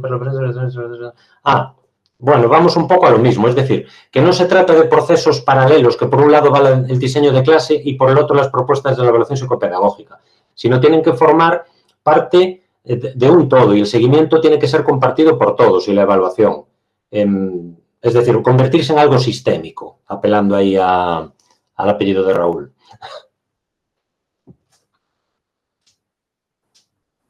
Y estas eran las líneas. Si tiene Jesús que hacer alguna aportación. Un solo apunte, voy a hacerlo muy rápido, ¿vale? Consiste, voy a poner un ejemplo. Si tuviéramos, por ejemplo, hay un aula que me parece una experiencia me parece muy interesante y es que llegó una niña china a una clase. Bueno, pues esa clase no tiene nada que ver con nosotros, esto fue un centro, pero que lo tomo prestado el ejemplo. Esa clase no se preguntó cómo hacer que la niña china se comunicara con el resto. La clase decidió que su proyecto iba a ser aprender chino. Entonces, el currículum de la clase se articuló alrededor de que la clase entera permitiera a esa niña comunicarse, pero aprendiendo ellos chino. Entonces, es muy interesante, ¿no? Es como subvertir un poco ese orden y si tengo un niño o una niña que quiero que aprenda a decir la R bien, porque hace rotacismo, no me voy a sentar con él. Vamos a hablar la R todo y toda, ¿no? Son pequeñas cosas que encajarían mejor que, ¿no? Es un poco por poner ejemplos tontillos, pero... Muy bien. Y ahora vendría ya la propuesta en sí, pero no sé si queréis que pasemos ya o si queréis comentar algo más de este bloque de líneas rojas. Bueno, simplemente comentar que cuando yo me refería a los modelos de aula inviables, me refería a que no solo es una cuestión de derecho, por supuesto lo es, una cuestión ética, por supuesto lo es, sino que dije, esos otros modelos de aula no son viables. Y hay quien paga, quien es sacrificado en esos otros modelos de aula, pues en realidad esconden o manifiestan violencia y maltrato contra la infancia. Entonces, acaban, por supuesto, fracasando porque el fracaso de la infancia es el del sistema. Ya está, solo. Sí. ¿Mónica? Mónica Llera. Hola a todos. Bueno, yo es que quería haceros... No se te oye, o yo no la oigo. Se oye muy bajito. Se oye bajito, pero vaya. Un segundo, a ver si ahora me oís. Ahora. Vale. A ver, es que hay un tema que cómo sacar ese modelo clínico cuando ayer, por ejemplo, es una práctica habitual, que supongo que en el resto de comunidades hacen igual. La persona que del equipo de valoraciones de diagnósticos, en este caso de autismo, hablamos, ¿vale? Se reúne con el equipo de orientación específico para autismo y ayer, por ejemplo, en esa reunión de coordinación que yo habitualmente estoy, se habla del diagnóstico, de diagnosticar, ¿vale? O sea, hablamos del equipo de aquí se llama USMIA, pero es el equipo que supongo que valoran en todas las comunidades, cuando se reúne con los equipos pedagógicos de las escuelas y habla de diagnósticos, no hablan o sea, entre ellos, o sea, dictámenes que al final siguen, o sea, son diagnósticos, son sinónimos de la discapacidad. No sé si me entendéis porque me explico ahora muy mal, pero quiere decir cómo rompemos esto cuando ya de por sí el protocolo te exige que te reúnas con un equipo de valoración clínico. O sea, un orientador se tiene que reunir con el equipo clínico que diagnostica. ¿Cómo lo rompemos? Pues desgraciadamente, voy a hablar yo porque ya que estaba hablando antes, desgraciadamente yo creo que no hay una solución única, pero esto varía mucho por comunidades. Por ejemplo, en Galicia, que yo creo que estamos en una posición privilegiada, yo por ejemplo soy maestro, que antes decíais, es que los orientadores son de secundaria. No, yo soy maestro, que hago concurso de traslados a orientación y me traslado a orientación. Y todos los centros tienen un orientador o, si son pequeñitos, a lo mejor se comparte, pero los centros grandes tienen su propio orientador de primaria. Bueno, como decía antes, normalmente son orientadoras, todo hay que decirlo. Y entonces, estas orientadoras en Galicia son completamente autónomas para hacer la evaluación psicopedagógica y para hacer el dictamen. Entonces, en Galicia esto no sería un problema. En Baleares sí que es un problema, como tú me estás diciendo. En Asturias, por lo que yo he hablado con las compañeras, es parecido a Galicia, aunque sí que les han pasado una cosa que le llaman algoritmo, que sí que como hace interactuar de una manera un poco extraña los diagnósticos clínicos, pero bueno, desgraciadamente no tengo respuesta a cómo romper eso. Yo creo que lo único que podemos hacer es crear la alternativa de modelo y luchar con las herramientas que cada uno tenga para cambiar el que hay y ser disruptivos y desafiarlos. Por ejemplo, en Valencia ya han tenido que hacer algo parecido, esto María José lo sabe más en profundidad, porque también tenían una especie de reunión en la que te obligaban a estar y como que luego eso era una coartada para que entre todos hemos acordado esto. Y claro, era una coartada porque ha salido de la reunión. Y claro, tú ibas a la reunión y no tenías manera de decir que tú no estabas de acuerdo. Entonces, por poner un ejemplo de la respuesta que encontraron, se creó un voto particular como el del Tribunal Constitucional, una hoja en la que tú declaras que no estás de acuerdo y explicas todos los argumentos por los que esa decisión no es correcta y lo presentas. A veces se puede conseguir cambiar algo y a veces no, pero es lo que puedo decir. No sé si los compañeros tienen alguna respuesta extra. Ahí, claro, es una manera de tú tienes que firmar y sí que podías firmar y decir no conforme. O sea, no conforme eran los dictámenes de escolarización cuando, por ejemplo, se segregaba al alumno o a la alumna a un centro específico. Pero tú decías no conforme y que eso no va a ningún sitio. Entonces, adjuntas ese documento en el que hay unos argumentos de por qué, que eso también está en abierto ahí en la web. Bueno, paso entonces a explicar la propuesta. Sí, ¿Os sí. parece? Bueno, pero Nuria, que quiere hablarnos. Perdón.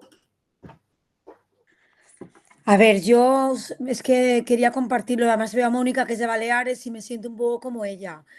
Yo soy orientadora, pero en realidad soy un cuerpo extraño. O sea, soy una cosa extraña porque he sido maestra toda la vida, me he pasado a orientadora para poder dirigir un proyecto que yo creé.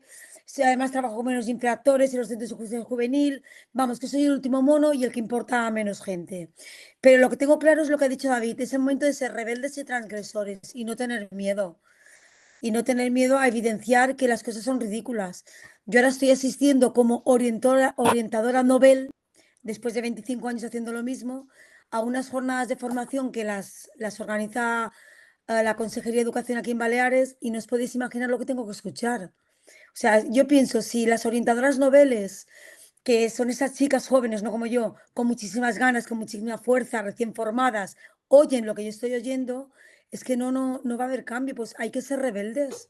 Yo, por ejemplo, lo primero que me he planteado, que va a ser inútil seguramente y yo no lo voy a ver, pero María José lo ha dicho, esto es una utopía y hay que seguir caminando, lo veamos o no lo veamos. Pero lo primero que voy a hacer es plantear que el informe psicopedagógico no se puede coger por ningún lado. Eso es tremendo. O sea, eso es una sentencia de muerte. Hablando, soy muy bestia hablando, lo siento.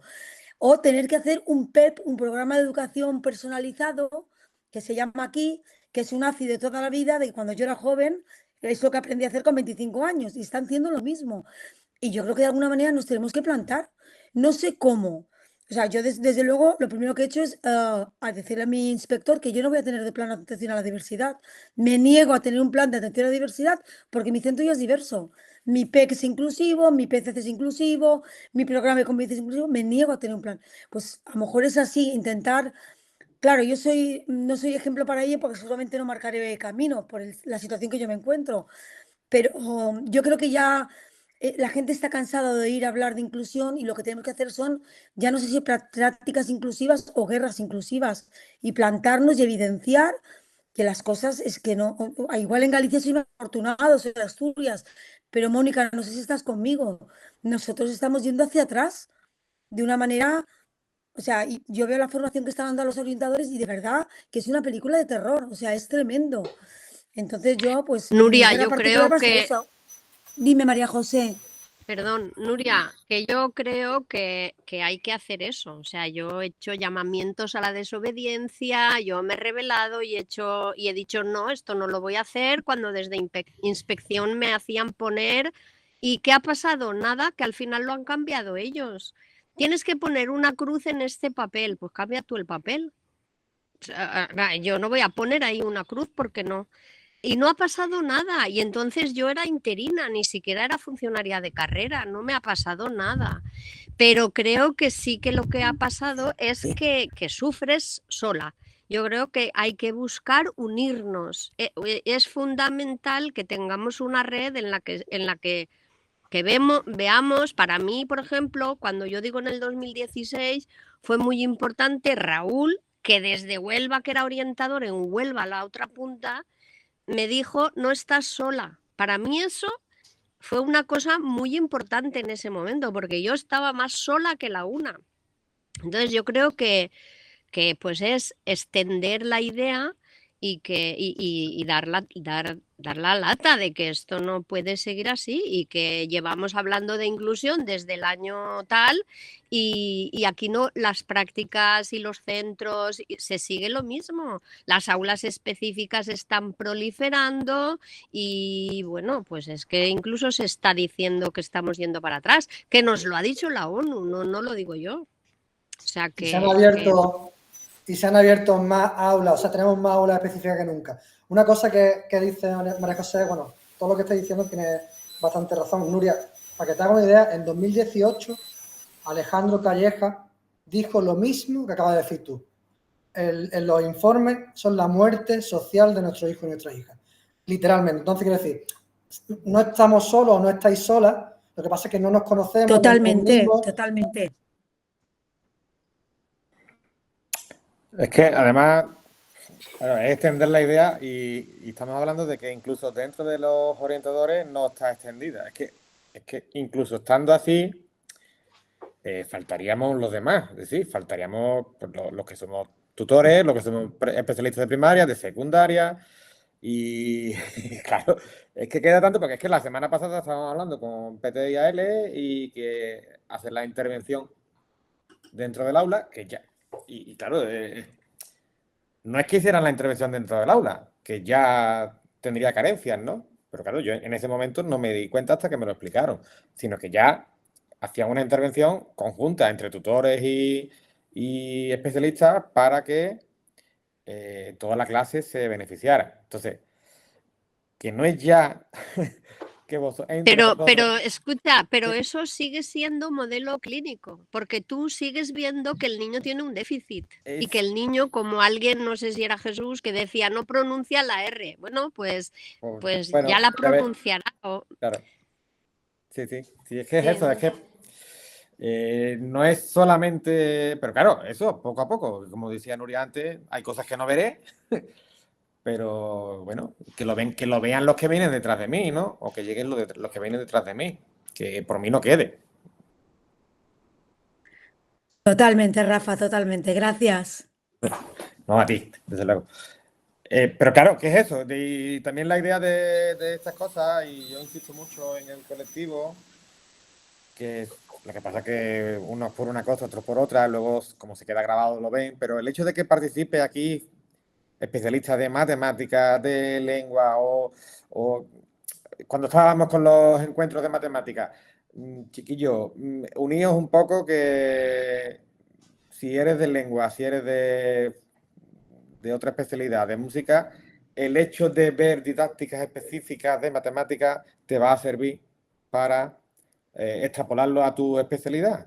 Y esto mismo, yo soy de primaria y el trabajo que tenéis que hacer pues casi no me afecta, pero como estáis contando, sí te afecta. Y esto es de todo. Y el hecho de que no solamente me convenza, sino que intervenga, es muy necesario. En fin, David, bueno, yo estoy deseando... ¿Os animáis a ver la propuesta? Las cosas de comer, que a pesar de ahora. Al final es eso, que sí, que estamos de acuerdo, pero ¿cómo? Como diría Merier, ¿no? Pues os la cuento. Simplemente una mini introducción que antes nos olvidamos decir con este marco. La imagen que representa este marco tiene otro matiz.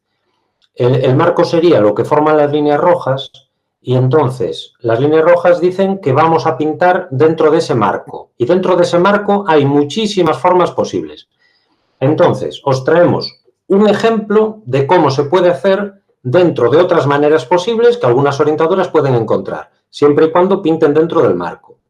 E incluso hablábamos ayer, aunque esta es una idea un poco controvertida, que algunas veces vamos a tener que dar una pincelada fuera del marco probablemente, pero tenemos que ser conscientes que la estamos dando y hacer todo lo posible por dejar de darla. No sé qué me ha pasado, que se me ha ido la pantalla. ¿Me oís otra vez? Solo ha sido a mí. Vale, pues entonces sigo. Sí. Vale, perfecto. Me hizo como un refresco la pantalla. Pues vamos allá. Vamos a contarlo mediante un cuento. Entonces, este cuento va de una escuela de canto de pajaritos, como veis ahí. Están aprendiendo a cantar. Ese estilo de dibujo me suena, David. Te suenan los dibujos, ¿no? El estilo, se nota. Pues mira, no está firmado, así que es verídico. Pues ahí tenéis esos pajaritos que están en la escuela con su profe y, bueno, voy a resumir el cuento mucho porque hay muy poquito tiempo. Aquí a la izquierda veis a Bubi, que es una bubilla que ha llegado nueva al colegio. Y los que conozcan un poco las aves saben que las bubillas cantan de una manera muy particular. Y no es exactamente el canto típico de un pajarito que sea más icónico, ¿no? Los pajaritos hacen como una canción y la bubilla hace así como un ulular. Probablemente de ahí venga el nombre, no lo sé. Entonces, en el primer día de clase empiezan a cantar y todos hacen su canción, pero el canto de la bubilla hace que suene una cosa muy caótica y que no funcione. Entonces, esta imagen ya la conocemos. Esta imagen es la demanda, que tradicionalmente lo que está diciendo el profe es, mírame a este niño, en este caso a este pajarito, ¿no? Esta es la imagen que ya conocemos perfectamente. Esto probablemente hoy en día siga sucediendo porque, como Jesús dijo, las escuelas no son inclusivas y aún tenemos el patrón clínico muy interiorizado, aún estamos viendo, como decía María José, el cuadradito de los 9 puntos y no podemos ver fuera, entonces aún seguimos yendo a orientación, a decirle mírame o valórame o lo que sea. Y aquí viene la clave. Aquí empiezan las diferencias de nuestra propuesta. Hasta ahora era el cuento de siempre. Y aquí viene la diferencia, ¿no? Que es la fase de análisis conjunto. Sería la segunda fase de nuestra propuesta. Entonces, el profe le está contando lo que pasa. Dice, me ha venido este pajarito nuevo con una cresta muy rara y no lo quiero en mi clase porque me revienta las canciones, ¿no? Y la orientadora o el orientador le pregunta, pero cuéntame más. Y aquí está la clave. Porque igual que hay diversidad de alumnado, hay diversidad de profesorado. Y tenemos que contar con ella. Entonces, tenemos que construir la propuesta que tengamos sobre las fortalezas y lo que ya tenga el profesorado. Esto fue una cosa que se me quedó muy grabada, que lo dijo Melensko cuando estuvimos en San Sebastián, y seguramente lo diga más veces, pero era la primera vez que yo lo veía en directo, ¿no? Y la vía que están siguiendo ahora mismo es esa. De lo que hay, vamos a sacar lo bueno y vamos a construir sobre ello. Entonces, en esta fase de análisis conjunto, se le pregunta, se acompaña, se le pregunta cómo se siente en esa clase, cómo lo ve, y aquí está una de las labores que nosotros proponemos para orientación, que somos conscientes de que es muy difícil, pero es la vía que hemos visto para articular la propuesta, que es tratar de reconducir ese diálogo para irlo llevando hacia verlo desde el punto de vista social y no del individuo. Entonces, siguen hablando estos dos personajes hasta que llegan a la conclusión de que el problema no es... bueno, es que no quiero entrar mucho en los detalles de los dibujos porque si no, ya os aseguro que no salimos de aquí. Hasta que se le reconduce a que el problema no es que haya llegado un alumno nuevo que lo estropea, sino que la interacción del nuevo con los otros no está funcionando ahora mismo. Entonces, ¿por qué la interacción de todos no está funcionando? Y de repente ya estamos pensando en el grupo. Ya nuestro patrón de pensamiento pensó, no es demasiado diferente. En realidad, yo esta experiencia ya la he tenido con algunas personas de los centros donde trabajo y cuando empiezas a hablar del grupo, hay un momento que te dicen, bueno, ya, pero eso es lo mismo que he dicho yo. Entonces, no es tan difícil reconducirlo a pensar en el grupo en su conjunto. Puede ser que sí, pero en mi experiencia no es tan imposible. Y entonces aquí acabaría el análisis conjunto. Ya estamos hablando del problema en lugar de desde el punto de vista del individuo, desde el punto de vista social. Y seguimos con la historia y la siguiente fase de nuestra propuesta sería la fase de diagnóstico. Veis que no tiene el aspecto tradicional tampoco del diagnóstico que se solía hacer. En esta fase de diagnóstico está participando el alumnado, ahí vuelve el profesor, está ahí la orientadora tomando notas y están tomando información de lo que pasa ahí. Incluso, a ver, en esta fase, lo veréis cuando se publica la guía, hay una cosa muy importante de la que prescindíamos, que es que en esta fase se le puede preguntar al alumnado qué está pasando. Ellos están viendo que la canción no funciona y decís, ¿por qué pensáis que esto no suena bien? ¿Qué pasa? Puede ser que saquemos una información que nos conduzca a algo o no, pero hay que escuchar. Muchas veces sí que vamos a sacar información. Yo hace 2 o 3 días estaba con alumnado de una clase también y ellos mismos me comentaban, es que en matemáticas nos aburrimos. Aprenderíamos mejor si tuviéramos unos dados o algo así. Y ya ellos tienen ideas. Es decir, que estamos prescindiendo de una voz que nos puede dar ideas. Y sobre todo, nos están dando unas ideas de las que después, si las hacemos, ellos serían partícipes. Y aunque parezca que no, esto marcaría la diferencia. Bueno, voy a avanzar, que si no, no acaba el cuento nunca. Entonces estaríamos en la fase de diagnóstico. Seguimos a la siguiente fase, que es la fase 4, que sería la fase de diseño. Esta también es muy diferente. Antiguamente la fase de diagnóstico estaría la orientadora en su despacho con Bubi y le pasaría unas pruebas. Ahora ya no, ahora están en el aula ordinaria buscando información. Y la fase de diagnóstico ya no tiene nada que ver. Para la fase de diseño, para la fase de diseño ya entramos de lleno en el modelo de investigación-acción, que es la base de estas fases que estáis viendo. Las fases estas son las fases de una investigación-acción. Y entonces, en una investigación-acción es muy importante la labor del grupo motor, el grupo motor de la investigación. Entonces, en nuestro modelo se va a crear un pequeño grupo motor que sea el que diseñe algún plan de acción para solucionar el problema que teníamos, que en este caso es que la canción sonaba mal. Y entonces ahora de repente ya hemos incluido a una persona nueva, bueno, un pajarito en este caso, que es la madre o el padre de Bubi, que está participando. Aquí tenemos a una alumna, aquí está la orientadora y aquí está el profesor. Este grupo motor podría tener muchísimas formas diferentes. Hay veces, a mí me ha pasado, yo he intentado poner en práctica este modelo y a mí me ha pasado que a veces hay que hacer un poco de mediador, hablar primero con uno y después con otro. Lo importante aquí es que se escuchen todas las voces y todas se tengan en cuenta y que todos los que participen sepan que todo el mundo esté participando. Pero lo ideal sería algo así, incluso con más alumnado, con algún miembro más de la familia, podría estar PT, podría estar AL, y la función de este grupo es ya sistematizar la información que se ha recogido y hacer una propuesta de intervención.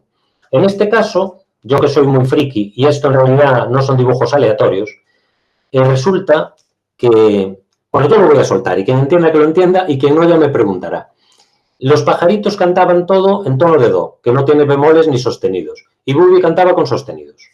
Entonces, lo que propone Bubi padre o Bubi madre, que es experto, es hacer una partitura doble en la cual los sostenidos van a formar acordes con algunas de las otras notas y van a hacer acordes ampliados que van a sonar incluso mejor, apelando a lo que nos contaba Jesús. Cuando tenemos diversidad, conseguimos algo mejor, no algo peor, porque incorporamos la diferencia para hacer algo más enriquecedor.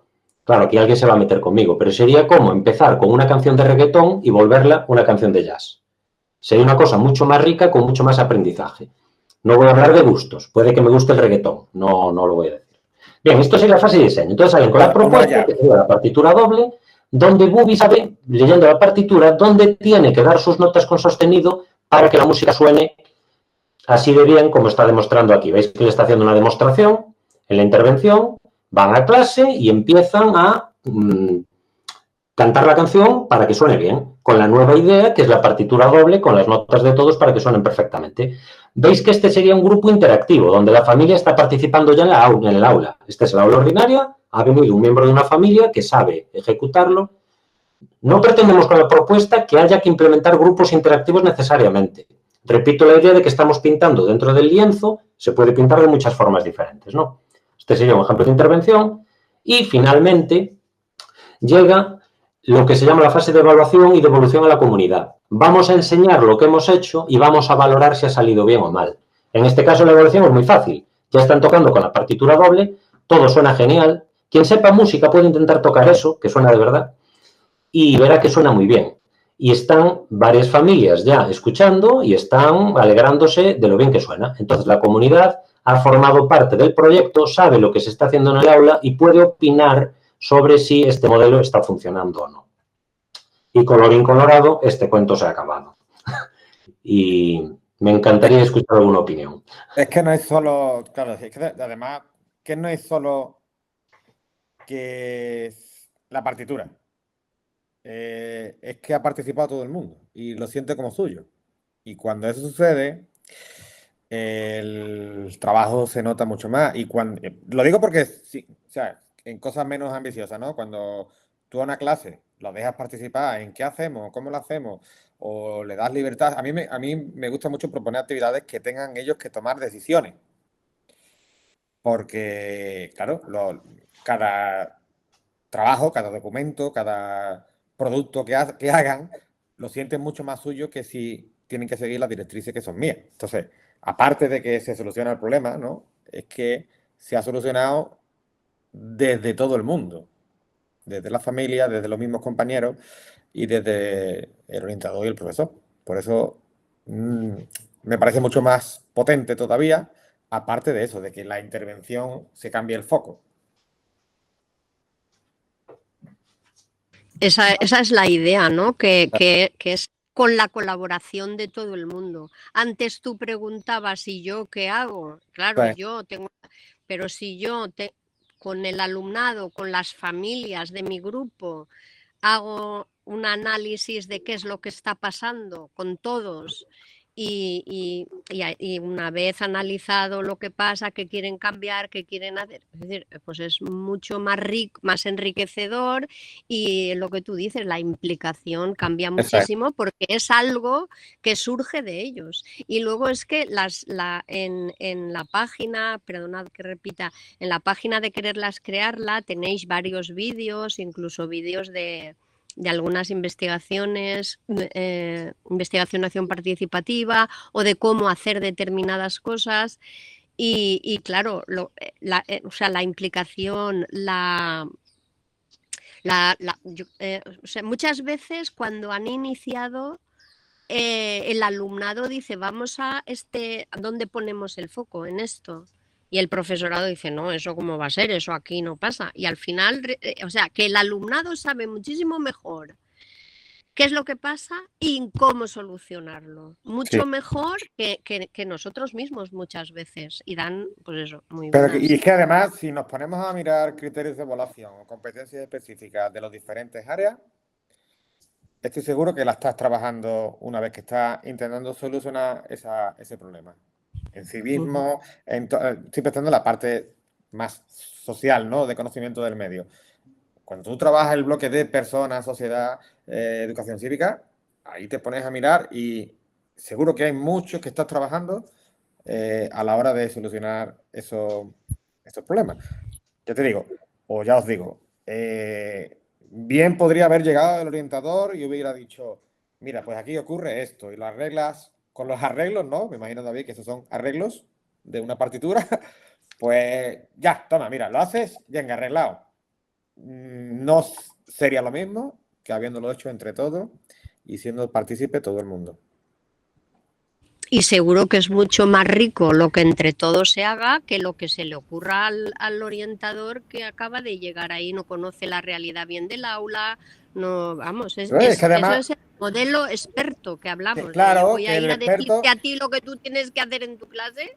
Pero tú experto vas a hacer una vez, 2 veces, 5 veces, pero los problemas van a seguir llegando y no vas a poder abarcarlo todo. Entonces, vale que una vez o 2 veces seas capaz de responder, pero ¿qué ocurre cuando tú no estés? Entonces, cuando pase otra vez, que haya alumnos que hayan participado. Pero tú imagínate, Rafael, que si tú dices, yo ante esto, ¿qué hago yo? Que si tú te angustias con eso de yo me veo solo frente a esto, que es tu clase y que tú conoces a tu alumnado, ¿qué va a aportar ahí una persona que llega desde fuera en media hora? Claro, a ver, yo parto de la base de que, No, de que de conocéis... que entre tus herramientas y mis herramientas y las de todo el resto vamos a poder hacer más que Eso es. con las de uno solo. Y es que además eso, yo que sé, hay veces que te tienes que salir de... y como en mi clase, pues yo estoy dentro y hay cosas que yo estoy ya obcecado en algo, o no soy capaz de verlo, o lo que tú decías, del cuadro, ¿no? Hasta que no te sale, hasta que no llega ese pensamiento lateral, pues no vas a poder solucionarlo. Entonces, ¿qué hace falta? Porque llegue alguien de fuera, que muchas veces es eso que decís. Llega alguien de fuera que lo único que hace es preguntarte. Perdón, me voy a colar un Al final- segundo. Me voy a colar un Sí, eso- segundo y ahora va Joaquín. Al revés, no llega alguien de fuera, llega alguien de dentro. sí, Lo que pasa es que el dentro se extiende a la familia, a todos somos parte, pero no es una persona ajena, al revés. Lo que estamos intentando hacer es democratizar completamente los procesos educativos. La orientación se pone al servicio de la democratización de los centros, ni siquiera del aula. Y tú como orientador no eres nada más que un facilitador más del proceso democratizador. Ya está. Sí. ¿Sabes? Sí, Perdón. es todo el tiempo que estoy hablando, cada vez que digo una palabra o un término, me empiezo a chirriar, ¿no? Digo, quizás meta la pata, ¿no? Y creo que es sano, quizás sin obcecarse o aprendiendo a perdonarse uno mismo, ¿no? Vale, pues vosotros mismos habéis dicho diagnóstico y no diagnóstico, hay diseño, hay que cambiar todas esas cosas, pero sin fustigarse cuando ocurra. Joaquín, dinos. Sí, os quería comentar que para llevar a la práctica, bueno, ya sabéis que todas las buenas personas o buenas gentes que han luchado por la escuela inclusiva acaban escribiendo un libro diciendo, bueno, yo he hecho todo lo que he podido.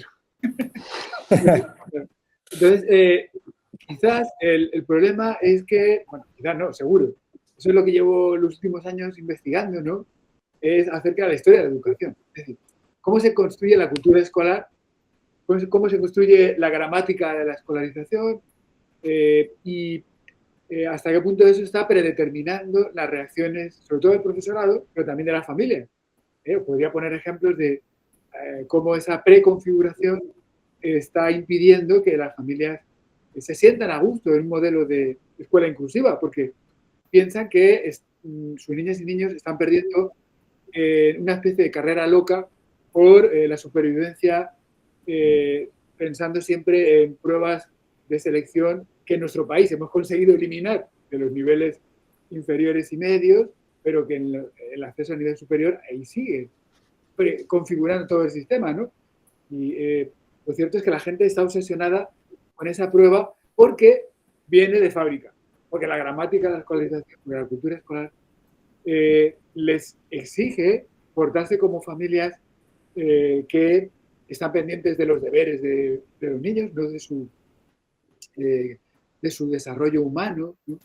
Bueno, el caso es que para cambiar eso, sin duda habría que, en el caso de la secundaria, habría que construir un proceso de formación inicial que haga las aulas, que convierta las aulas en espacios republicanos, es decir, que dejen de ser aulas monárquicas donde hay un profesor o una profesora que imparte lecciones, ¿no? Eso va a seguir siendo así mientras no cambiemos esa estructura. Y a cargo del aula haya más de una persona, para empezar. A cargo de un aula haya más de una persona. En el caso de la secundaria implicaría trabajar por ámbitos, por supuesto, pero trabajar por ámbitos no una persona, sino varias. No es necesario, o sea, Eso me refiero, y que incluyamos al profesor de formación inicial, por supuesto, pagándoles las prácticas, pagándoles, como es perceptivo, sus prácticas, de manera que, bueno, pues ese claustro se convierta en un equipo cooperativo de personas que buscan la inclusión. No como ahora mismo ocurre, que ya digo, se echa. Mira, os puedo poner un ejemplo personal.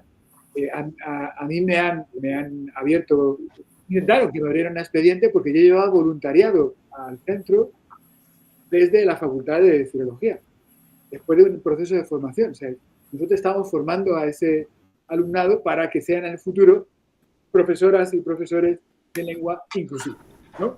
Entonces, la reacción de parte del claustro fue intentar que me abrieran un expediente, porque decían que yo estaba explotando al alumnado. Y yo, en parte, les daba la razón. Si hubiera habido un diálogo, les hubiera dicho, sí, tenéis razón. Es que este alumnado debería estar cobrando por venir, aunque sea 1 hora a la semana, a hacer unas prácticas, ¿no? Debería estar cobrando, claro que sí. Pero lo que vosotros estáis rechazando es la escuela inclusiva. Y estáis buscando una excusa. Claro. Bueno, aquí no me enrollo más. Pues, Jesús, si quieres, puedes, bueno, no sé si tenéis mucho más, pero una cosilla, llevamos 2 horas. Una cosilla muy cortita cerrando. y ya está, si me permite, y es que lleváis razón, pero justamente has dado en el clavo, ¿no, Joaquín? No estoy de acuerdo con lo de a cargo, pero sí en lo que has dicho. O sea, consiste en cambiar la mirada y entender que tú eres el responsable del aula, tú eres el responsable en el sentido que eres el adulto que cobra un dinero. No puedes responsabilizar de tu trabajo, no, a otra persona, pero tú eres el responsable, pero la clase no deja de ser tuya. O sea, ya rompemos eso, ¿no? Entonces la clase es de la clase. Entonces, los intereses de la clase tienen que respetarse, las formas de entender la clase, de pensar, de sentir, de expresarse, tienen que respetarte. Ya no es vamos a trabajar por ámbito o por proyecto, en el proyecto que le gusta al profesor, que le encantan los dinosaurios o los girasoles. Y no, es qué os motiva, qué necesitáis, pero eso no es nuevo, eso ya viene de aprendizaje significativo, aprendizaje relevante, el trabajo del proyecto, ¿no? que ya venía desde principios del siglo XX. Entonces, nosotros no proponemos nada novedoso en realidad, simplemente proponemos recuperar aquellas cosas que nos permiten democratizar los procesos y romper con el autoritarismo del profesor en el aula y, lo que más nos toca de ¿no? El autoritarismo de la orientadora o el orientador que llega desde, como decía María José, el modelo experto diciendo lo que hay que hacer de manera prescriptiva. Eso no tiene ningún sentido. Sí, totalmente de acuerdo. Eso es lo que funciona. Eso es lo que realmente funciona. Eso es lo que tenemos, a eso me refiero. Esa es la educación que funciona. Y no los modelos de criba, de sudor, de limbo, etc. Pues, bueno, eso, sí, me estaba acordando de una frase que dice mucho un amigo mío, que yo considero que debería estar en la parte de arriba de todas las puertas de las aulas. Y es que me sirve un montón, sobre todo cuando me ofusco un poco, me enfado con la clase o con algún niño. Él se dice mucho, esto no trata de mí. Es decir, cuando un niño no quiere hacer algo, cuando pasa algo, eh, no te lo puedes tomar como un ataque personal. Y cualquiera le ha pasado, le sigue pasando. Y cuanto más me repito esa frase, menos me hace falta hacérmela y mejor funciona la clase. Esto no trata de mí, es que trata de ello. Trata de ello. Y nunca un niño va a querer odiarte a ti porque sí. Si un niño te habla mal o un niño o no trabaja o lo que sea, imagínate lo que tiene por dentro como para molestarse contigo. Es decir, contigo no tiene nada, en realidad. Contigo no tiene nada. Lo que tiene problema grave lo tiene, pues, lo que sea, su familia, sus circunstancias o lo que sea. Y ya os digo, a mí, y extraigo de todo lo que hemos hablado eso, ¿no? Que no trata de uno, o eso, ir cambiando la forma de verlo. ¿Qué hago? No, ¿qué hacemos? No, ¿qué hago? ¿Qué hacemos? Aquí ocurre esto, ¿qué hacemos? No solamente qué hago. Y, en fin, ir pasito a pasito un poquito más.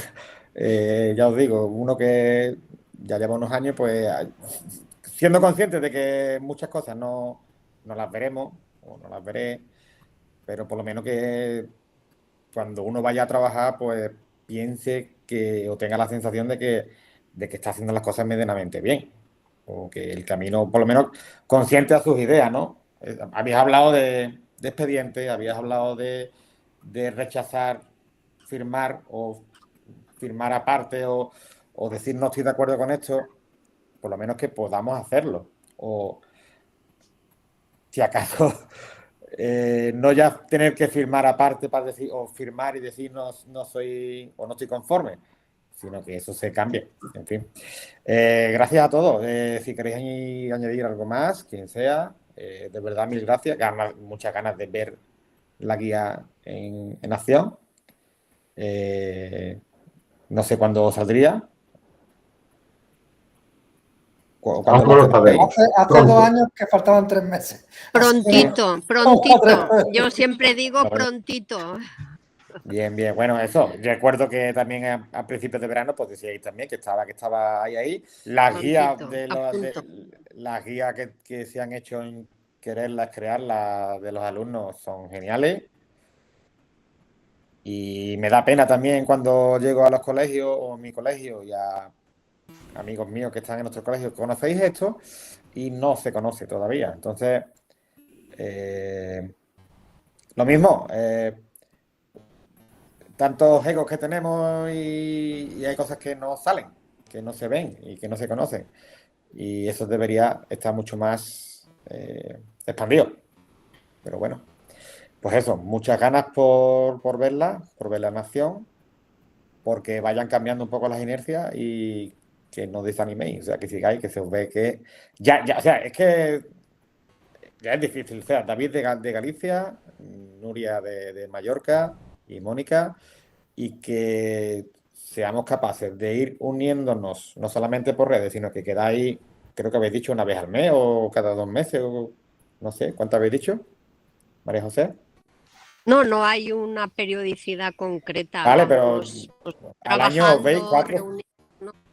No, 4 no. Durante un par de años nos hemos visto incluso más de una vez al mes. O sea, ha habido meses que 2 veces, pero digamos que una vez que el proceso ha requerido menos reuniones, pues hemos ido bajando el nivel de reuniones, pero el trabajo fuerte ha sido muy, muy, muy intenso. Durante un par de años o 3 ha sido muy intenso. Pues para mí eso es muy loable siempre. Y bueno, igual que loable es que estéis aquí pues 2 horas sentados explicándonos cómo funciona toda la dinámica que queréis establecer. Así que, bueno, lo dicho, si queréis añadir algo más, si no, pues muchas gracias. Espero que gracias a vosotros por el espacio y por la escucha de 2 horas aquí y por la gente que lo pueda ver después. Cada uno de los talleres, bueno, en principio se llamaba talleres, decidimos cambiar el nombre a encuentros porque es más una sentada para hablar de temas que a expertos explicándonos cosas, ¿no? Como dice Jesús, no somos tan expertos, sino nos sentamos a llorarnos las penas y ver cómo solucionamos ciertas cosas. Y en cada uno lo mismo. Yo las 2 horas o la hora y media o las 2 horas y media que hubo uno, yo encantado. Y ojalá tuviera más tiempo para cada tarde o para cada 2 tardes sentarme a hablar con diferentes especialistas en diferentes temas. En fin, mil gracias y nos vemos pronto. Espero que... Animaros a la rebeldía. Ojalá a final de mes. Como Nuria nos ha hecho, animarnos a la rebeldía, porque claro, sí. Creo que no sentirte solo. Las familias nos van por delante, ¿no? Yo voy detrás de las familias y no pasa nada a otro nuevo movimiento. Así que... Conectar con gente. Decía, a colación de lo que dice Joaquín, creo que era Martin Luther King, ¿no? Decía que cuando la norma es injusta, cumplirla es inmoral, ¿no? Algo así. Sí. Y eso, el hecho de conectar y de... Eso, a lo digo, Joaquín, a alguien no pasa nada y salieron un chorro de tweets de malas prácticas.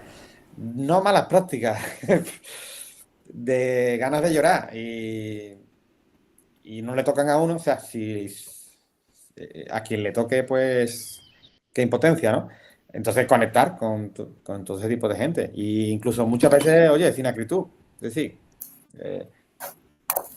el profesional o la profesional que lo haya realizado, pues intentar acogerlo, reconducirlo o explicarle por qué está equivocado. Igualmente, quizás no haga falta culpabilizar o culpabilizarnos tanto, sino soluciones. Así que nada. En fin, eso, más de 2 horas que hemos estado aquí, David. Al final media hora. Muchísimas gracias. Sí. por la guía. Pues nada, muchas gracias. Muchas gracias, mañana- compis. Mañana Besos. pasado estará el vídeo, a ver si tiene la misma acogida que los otros. Hasta luego. Gracias. Chao. Hasta pronto.